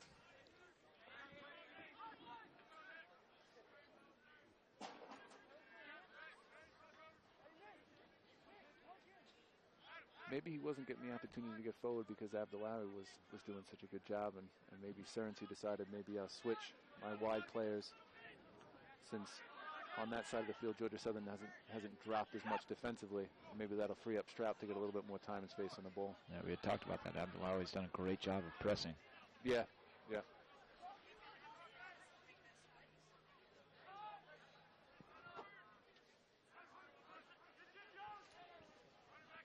It's like Dalton Churchwell's in midfield now. To Georgia Southern. That's that pressing opportunity. That's unlucky. That's the pressing opportunity that we were talking about, that he was able to bring to the game. And Abraham had time to get that first touch, but it's tough when you know that somebody's coming that hard. Yeah, he wasn't stopping, so it's either you get the ball forward or he's going to take you out and the ball, something's going down.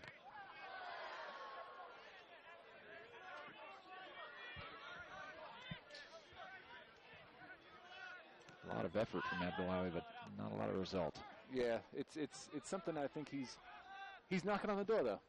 He's creating opportunities. He's doing his job. You can see that he's out there with the purpose to try and get forward, press the ball, win it. It will come for him, I'm sure, if he keeps playing with the intensity. Both these teams, this is their first game of the tournament, the second and third seeds. Yeah, they look rested. There doesn't seem to be a fitness issue at all. I mean, we'll see. Time will tell now with 23 minutes to go, and there haven't been a lot of substitutions. It's Churchwell getting pressured by McGill. Great decision there from Thor, and that's the one-touch pass I'm talking about, where you can get opportunities here. Now is Abdullahi. Now that's a good ball in, but a little bit too comfortable for the goalkeeper there. Got to pull it out a little bit out of the 6-yard box. With the 6'4" goalkeeper, you gotta keep the ball out of the 6-yard box.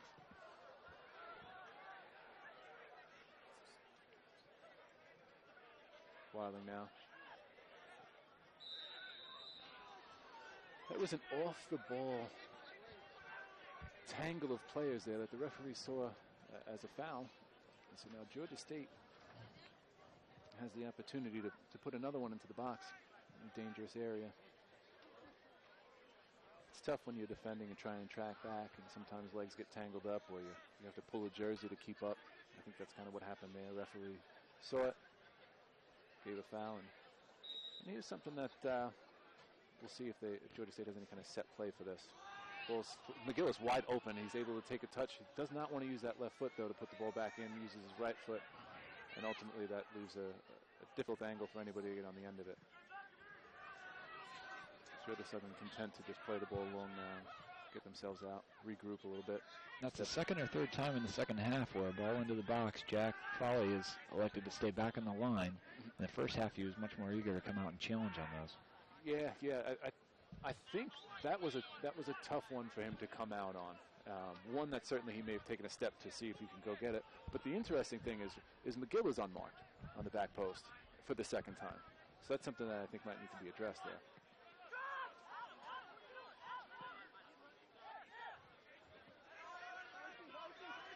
Civic now wide. McMurray reading the play. Great decision from the Pan. That's the right pass right there. In transition, and the safest forward pass you can, and now we've got an overlapping runner. He's got choice to go left or cut inside. And unfortunately, the weight of the pass there just carried out of bounds.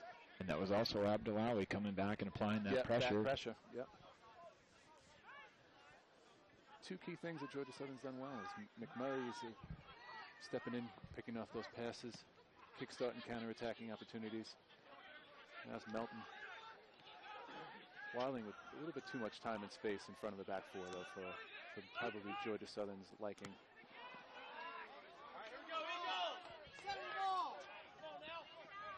Fans encouraging Georgia Southern to settle the ball down, and I think they're right. They've got to establish a little bit more possession here for a little bit longer stretches of time.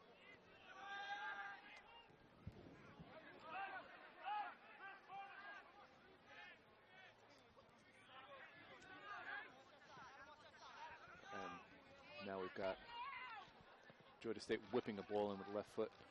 It's a tough one to defend. Now it's all bouncing all over the place. Lepan does well. Can he keep the ball now? Can Raji hold it up? This is going to be a key aspect of this. And he does a very good job. And now it allows Georgia Southern to get numbers forward. Overlapping runs from Lloyden. Can he pick out the next pass? Okay, that's fine. That's safe there. Abdullah to the corner. Yeah. He's got room for a cross. Run. That's a great ball. That's a goal. That's a goal. And a fantastic one at that. What a build-up from the back half. Yeah. Perfect. Lepan finds a great pass out to the left. It was very comfortable and safe for Georgia Southern. Now they've got options to go left, go right. They bring the ball back to where it came from, back to the other side. Another overlapping run played in beautifully for Abdullahi, and a perfect ball in. We were talking about it. He needed to have something come good because of all his hard work, and I think that was it right then and there. Perfect ball in, good for him. Great job. And Raji stormed in, unmarked, with a great first touch finish. And that's the type of ball that's difficult for a 6'4" goalkeeper to defend against. That hard line drive ball across any goalkeeper, really.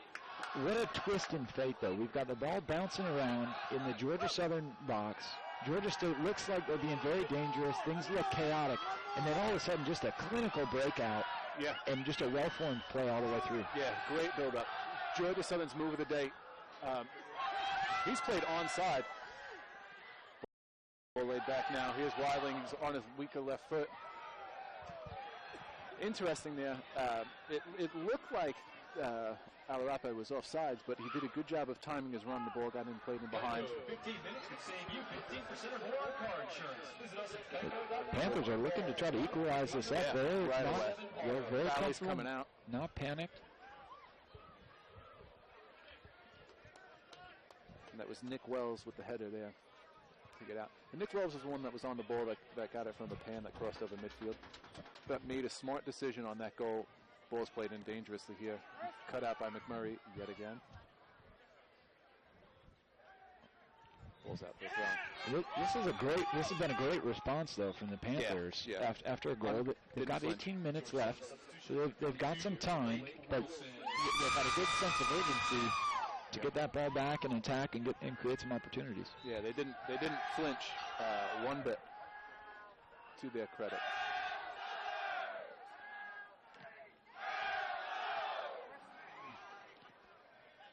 That's a tough one for Melton there. Ball's bouncing, he's facing his own goal, he's just trying to clear the ball, and unfortunately it goes behind for a corner, and it's going to give Georgia State another opportunity here, and this is their 9th corner. So we'll see if they're going to continue with keeping 2 players there, as I talked about. It looks like they're bringing a third over. Honestly, I think they'd be better pressed to just put the ball in the box and get numbers in there. But they're going to stick with this. And it's a dangerous ball whipped in, but comfortably caught by Jack. Right place, right time. Good positioning. And he caught that right in his midsection. If somebody would have been timing that run. Yep. That was the type of ball. That's what I meant about. I don't know if Georgia State needed to have 2 players out wide to bring Georgia Southern players out. Just get in the box now. You know, I'm not saying abandon everything, but on corner kicks, I think he probably might be better off just getting the numbers in. But they've been dangerous on corners, so I understand why they want to stick with it. See if they get another one.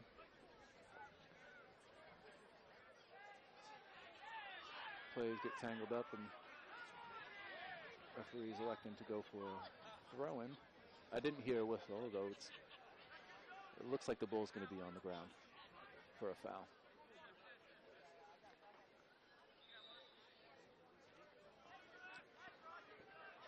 Great atmosphere. It was really exciting after that goal. I think it was just kind of settling back down. It was a really good goal. Just clinical coming out of the back. Everything about it. Tough to see in the lights. McGill takes a quick throw in here.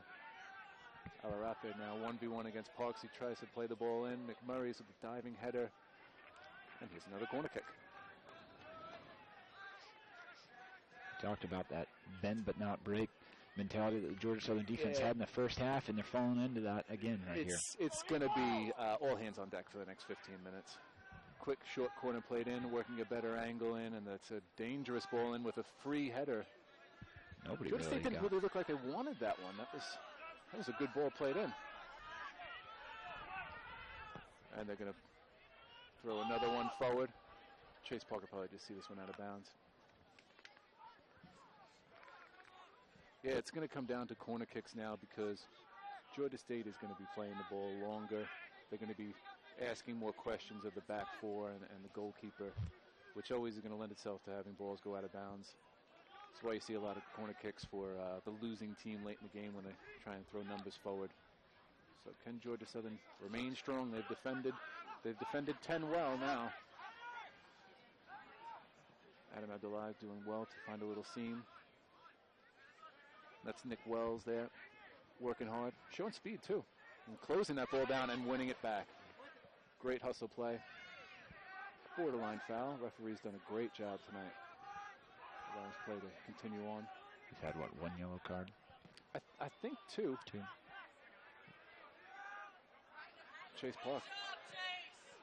Great header. He might have been offside. Yes, he was. Blake Wells not getting back in time. And when the ball was played forward, he was in offside position.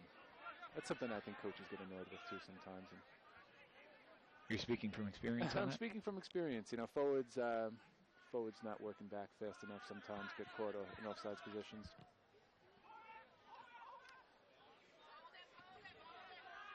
Amiri Ibrahim. Great job. Great job from Melton there. What a beautiful setting for the first Sun Belt soccer tournament. The field looks immaculate. We've got the lights. Yeah, it really is. Got to give a lot of credit to our grounds crew here at Georgia Southern. Brandon Cox, Roger Inman, and company do an amazing job with all of our facilities here on campus. Here's Nick Wells 1v1. He's got a lot of speed. Cuts the ball back. That's very good. It's on his left foot. Great block from Georgia State. Nick Wells does very well there. A freshman from Stockbridge, Georgia. Impressive effort on the defensive end from the Panthers. Yes, very good job. Staying organized, not losing composure. Thor Bjornsson does a great job of tracking back.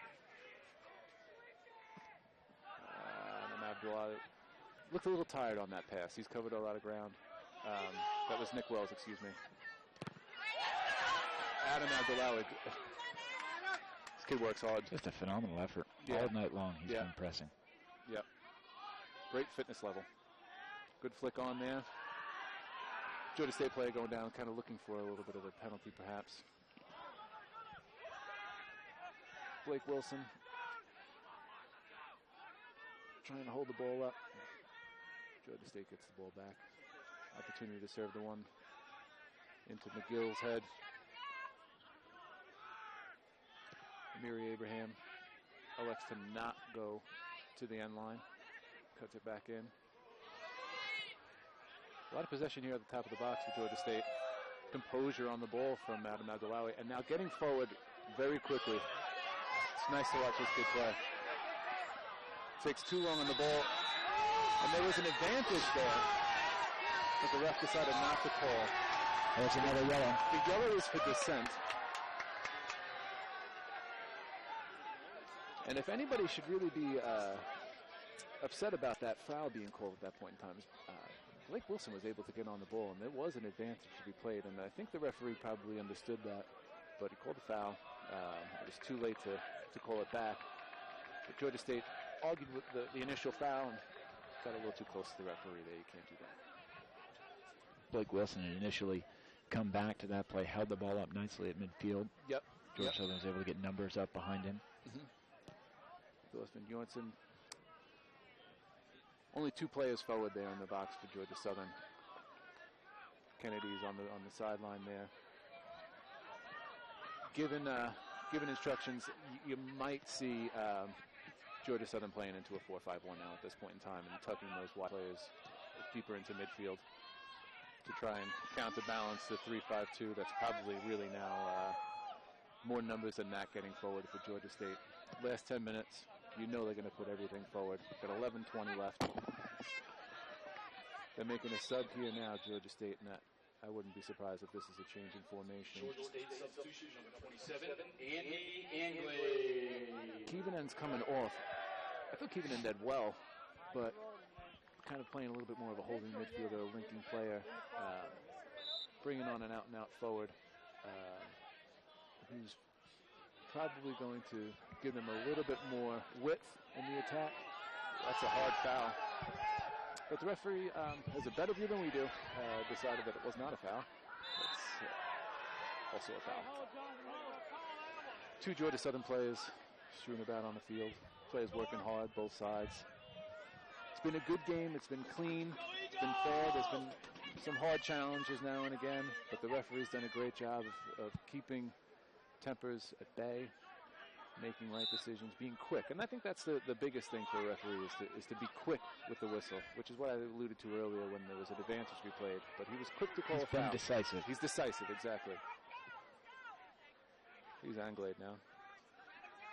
See why they brought him on, because he's quick and good 1v1 and is now working himself towards the end line, trying to get something out of it, but runs the ball out of bounds. Georgia Southern throwing. They'll slow down everything now and try and keep the clock ticking, essentially. Any throw-ins, goal kicks, they'll take their time. Here's another example of that. Just got to be sure they're organized. Don't let anything blow away. Yeah, exactly.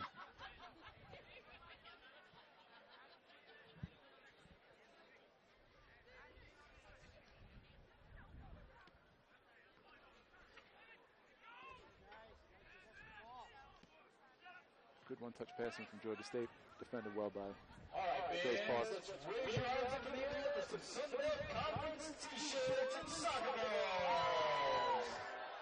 Make some noise, fans. Make some noise. Good play from Blake Wilson there to hold the ball up again. He's done well. Adam Abdullah doing a really good job now, running at the back 4, asking questions of them. Back 3 here. Blake Wilson, great job. Comes back, applies back pressure. Now it's starting to look like legs are a little bit tired. I think things starting to get separated now. Got it through the wickets. Melton, and that's a hard foul on the corner. And that's what I meant by tired. That would look like a tackle of someone that had played very hard all game long, covering a lot of ground. And Amiri Abraham was just trying to do the best he could to not let Melton get behind him. Abdullahi on his weaker left foot. Alexa cut it back to his right, and it's blocked. Can Georgia State get out and run now? But not when players like Dalt Churchwell do a really good job of closing the ball down in midfield. And there's Thor to pick up a loose piece and gets a throw in. That's good. That's what you've got to do now in these late game situations in transition. You can't allow Georgia State the opportunity to pick their head up or run at the back 4. In Georgia Southern, even though they've got the lead, they're pressing on the offensive half of the field. They're not conceding and letting Georgia State build and gain momentum as they come across. Yeah, because we were talking about at the end of the first half is there wasn't really great pressure on the ball, and they were able to pump the ball into the box and cause problems. LePen negs someone there and cuts the ball back across. It's just behind Blake Wilson. And as you said, Brian, that pressure creates opportunities. It creates opportunities, and all of a sudden you haven't seen Georgia State be able to pick apart that space that they did in the first half between the midfielders and the defenders from Georgia Southern. Mm-hmm. Exactly right. Why sit in and defend, though? I mean, you're really kind of playing with fire a little bit. So good job from the coaching staff of Georgia Southern to step out and apply pressure. Let's see what Georgia State's response is. There's a long ball over the top. And that's something that Fowley's got to pay attention to now. He's got to be off his line just a little bit higher. Any long ball over the top, so he has the opportunity to make a decision on whether or not he wants to go for it. I'm not saying he has to go for every single time, but he's got to step out a little bit just to prevent anything that's over the top that might be dangerous. What a win. Yeah, Blake Wilson's doing a great job when he came on. He's 1v3 now. He's got one supporting player, and the best he can do is keep it in the corner or win a corner. That is actually better than the best that he could have done. Now the Georgia Southern taking more time off the clock. Abdullah actually serves one in, but rightly so. Georgia Southern's not committing too many numbers forward on that. McMurray with a 20-yard header. What an effort in the corner by both Georgia Southern players. Yeah, yep. Blake Wilson, freshman. Adam Abdullahi, freshman. Future looks bright for those two. This ball over the top. Here's Abdullahi. Cut out nicely by Georgia State. Chris Lucandaro, he's done a good job back there. He's blocked some shots. Smart player. Doesn't put himself out of position too often. Done well. That's unfortunate. Straight from the kickoff, right straight from the free kick, rather, that Abdullahi's offsides. Good header by Anglade. Now we need support off the ball. Thor Sven-Bjornsson wins the second ball, takes second touch, third touch, and Georgia Southern players didn't really move around enough for him to kind of keep possession. Running through a tackle there. Chris McMurray won that ball. His foot was kind of left out there a little bit, and Rashid Alarape came through trying to win it. McMurray had some key blocks in the first half. Okay, he's had a good night. It's been a total team effort. I think both teams have had a really nice showing. It's been good soccer. There's been a lot in it. It's been good opportunities from crosses, from good build-up play through the middle of the field. Set pieces have looked dangerous. It's really been an attractive game and befitting of a semifinal. Either team, at this point, in my opinion, has really done the athletic departments and schools proud. In this first Sun Belt men's soccer championship, I'm told, since 1996. So, those keeping score at home. It has been an exciting evening. The winner will get a 1 day's rest, just like Hartwick, and then play the final on Sunday. Yep. One man. Ball kept moving. Horseman Jorgensen now is kind of left with the task of, that's where he's got to stay onside. Because Sven Bjornsson's done a great job of winning the ball there and plays the ball forward. And Blake Wilson's a little bit slow to track back, and that's the second time he's done that, and it's cost the team a little bit. But Thor's done a great job, and I can see why he's freshman player of the year. This kid's very good. What he's done the best job of is staying in front of the back four and denying passes into the forwards' feet. You know, there's not been huge gaps between Georgia Southern's midfielders and back four for Georgia State's forwards to receive the ball comfortably. And I think that's due in large part to his positioning defensively. Looks like Georgia State is struggling a little bit with the spacing between the forwards and the midfield and being able to control that space just on their side of midfield. Yeah, and I think unfortunately for Georgia State now, they've gone away from what's made them dangerous. They went down 2-1. I think they're just playing a little bit too central and trying to play the ball a little bit too direct. And Georgia Southern's up to it, winning it, and then counterattacking. And that's not something you want to do against this team.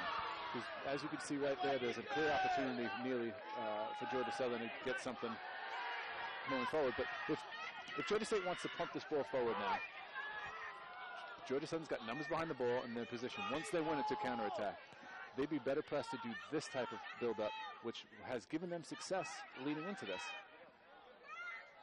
Now the ball into a wider area, served in, and defended well. That's the first time in a while where Georgia State has controlled that space just on the other side of midfield. Yeah, you're right, exactly, and you alluded to it. So what I think the biggest thing for them to do is, you've got 2 minutes and 55 seconds left. Relax. Don't lose the plot entirely and try and pump the ball forward and just get numbers forward. You'll get another shot off somewhere in that 2 minutes and 55 seconds. So relax, stay composed, keep the ball moving, and let it come about organically. If you try and force it too hard, you're leaving yourself open to a counterattacking opportunity, which maybe they're not concerned about at this point since they're already down 2-1. But I think it's important for them to maybe stick to the game plan that got him so many chances. Great sportsmanship there. You see the Georgia State goaltender, Cochran, coming out, giving Abdullahi a hand. He was obviously cramping up, and he's covered a lot of ground tonight. Yeah. Pressing all over. Yeah, no surprise he's cramping now. Taking a long time getting off the field. Great to see in a highly contested game, in-state rivals, conference rivals. Yeah, it's been good. It's been good in that way. Long throw-in. He's going to get another opportunity to serve it. But Thor comes out and closes the ball down. He's able to just get a little bit of yardage angle going up for a cross. Dalton Churchwell did a good job. Unfortunately, the Panthers clearance goes only to great save from Jack Foley. That's a tricky shot. Yep. That's the one we talked about at the start of the game. That one that skips along the ground.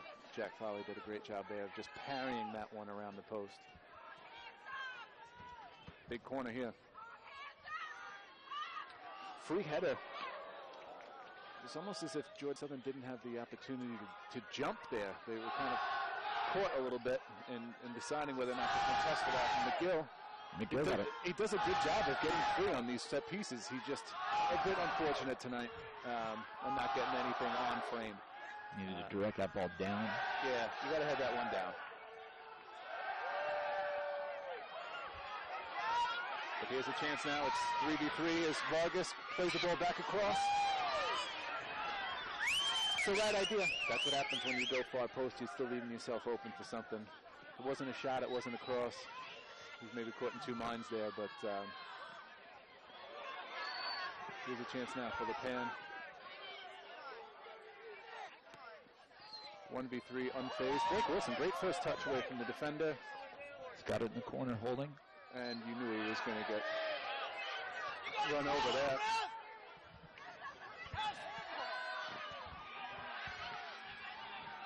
Thor just getting rid of the ball, which is the right idea if it's bouncing in midfield. With 1 minute and 15 seconds left to not waste anything. Georgia Southern's got to get numbers deep now because this ball's coming into the box. McGill with another header. Foley doesn't risk it. Yeah. We've got 1 minute left now. A good play by Foley to get his hand out on that ball and not take the chance of putting it in the ref's hands of whether it's going to be a corner kick or a goal kick. Yes. You're right. And then letting it bounce so we didn't have to pick it up and get on the 6-second clock either. Smart goalkeeping. Georgia State's now going to have to get something forward here. Here comes the goalkeeper. You don't see a goalkeeper running this far up the field very often. And he pumped a really long ball in here. Laid off, and there's going to be an opportunity. The referee actually did Georgia Southern a little bit of a favor there. Unbeknownst to him, there was a player for Georgia State in behind. And that's probably going to do it now. Georgia Southern is going to move on to the Sun Belt Finals. At home, Sunday, this is going to be exciting. Yes, if you're in the Statesboro area, come out on Sunday. They'll be playing Hartwick in your Sun Belt Men's Conference Final. Great game though, Nick. Really enjoyable. I thought both teams played really well.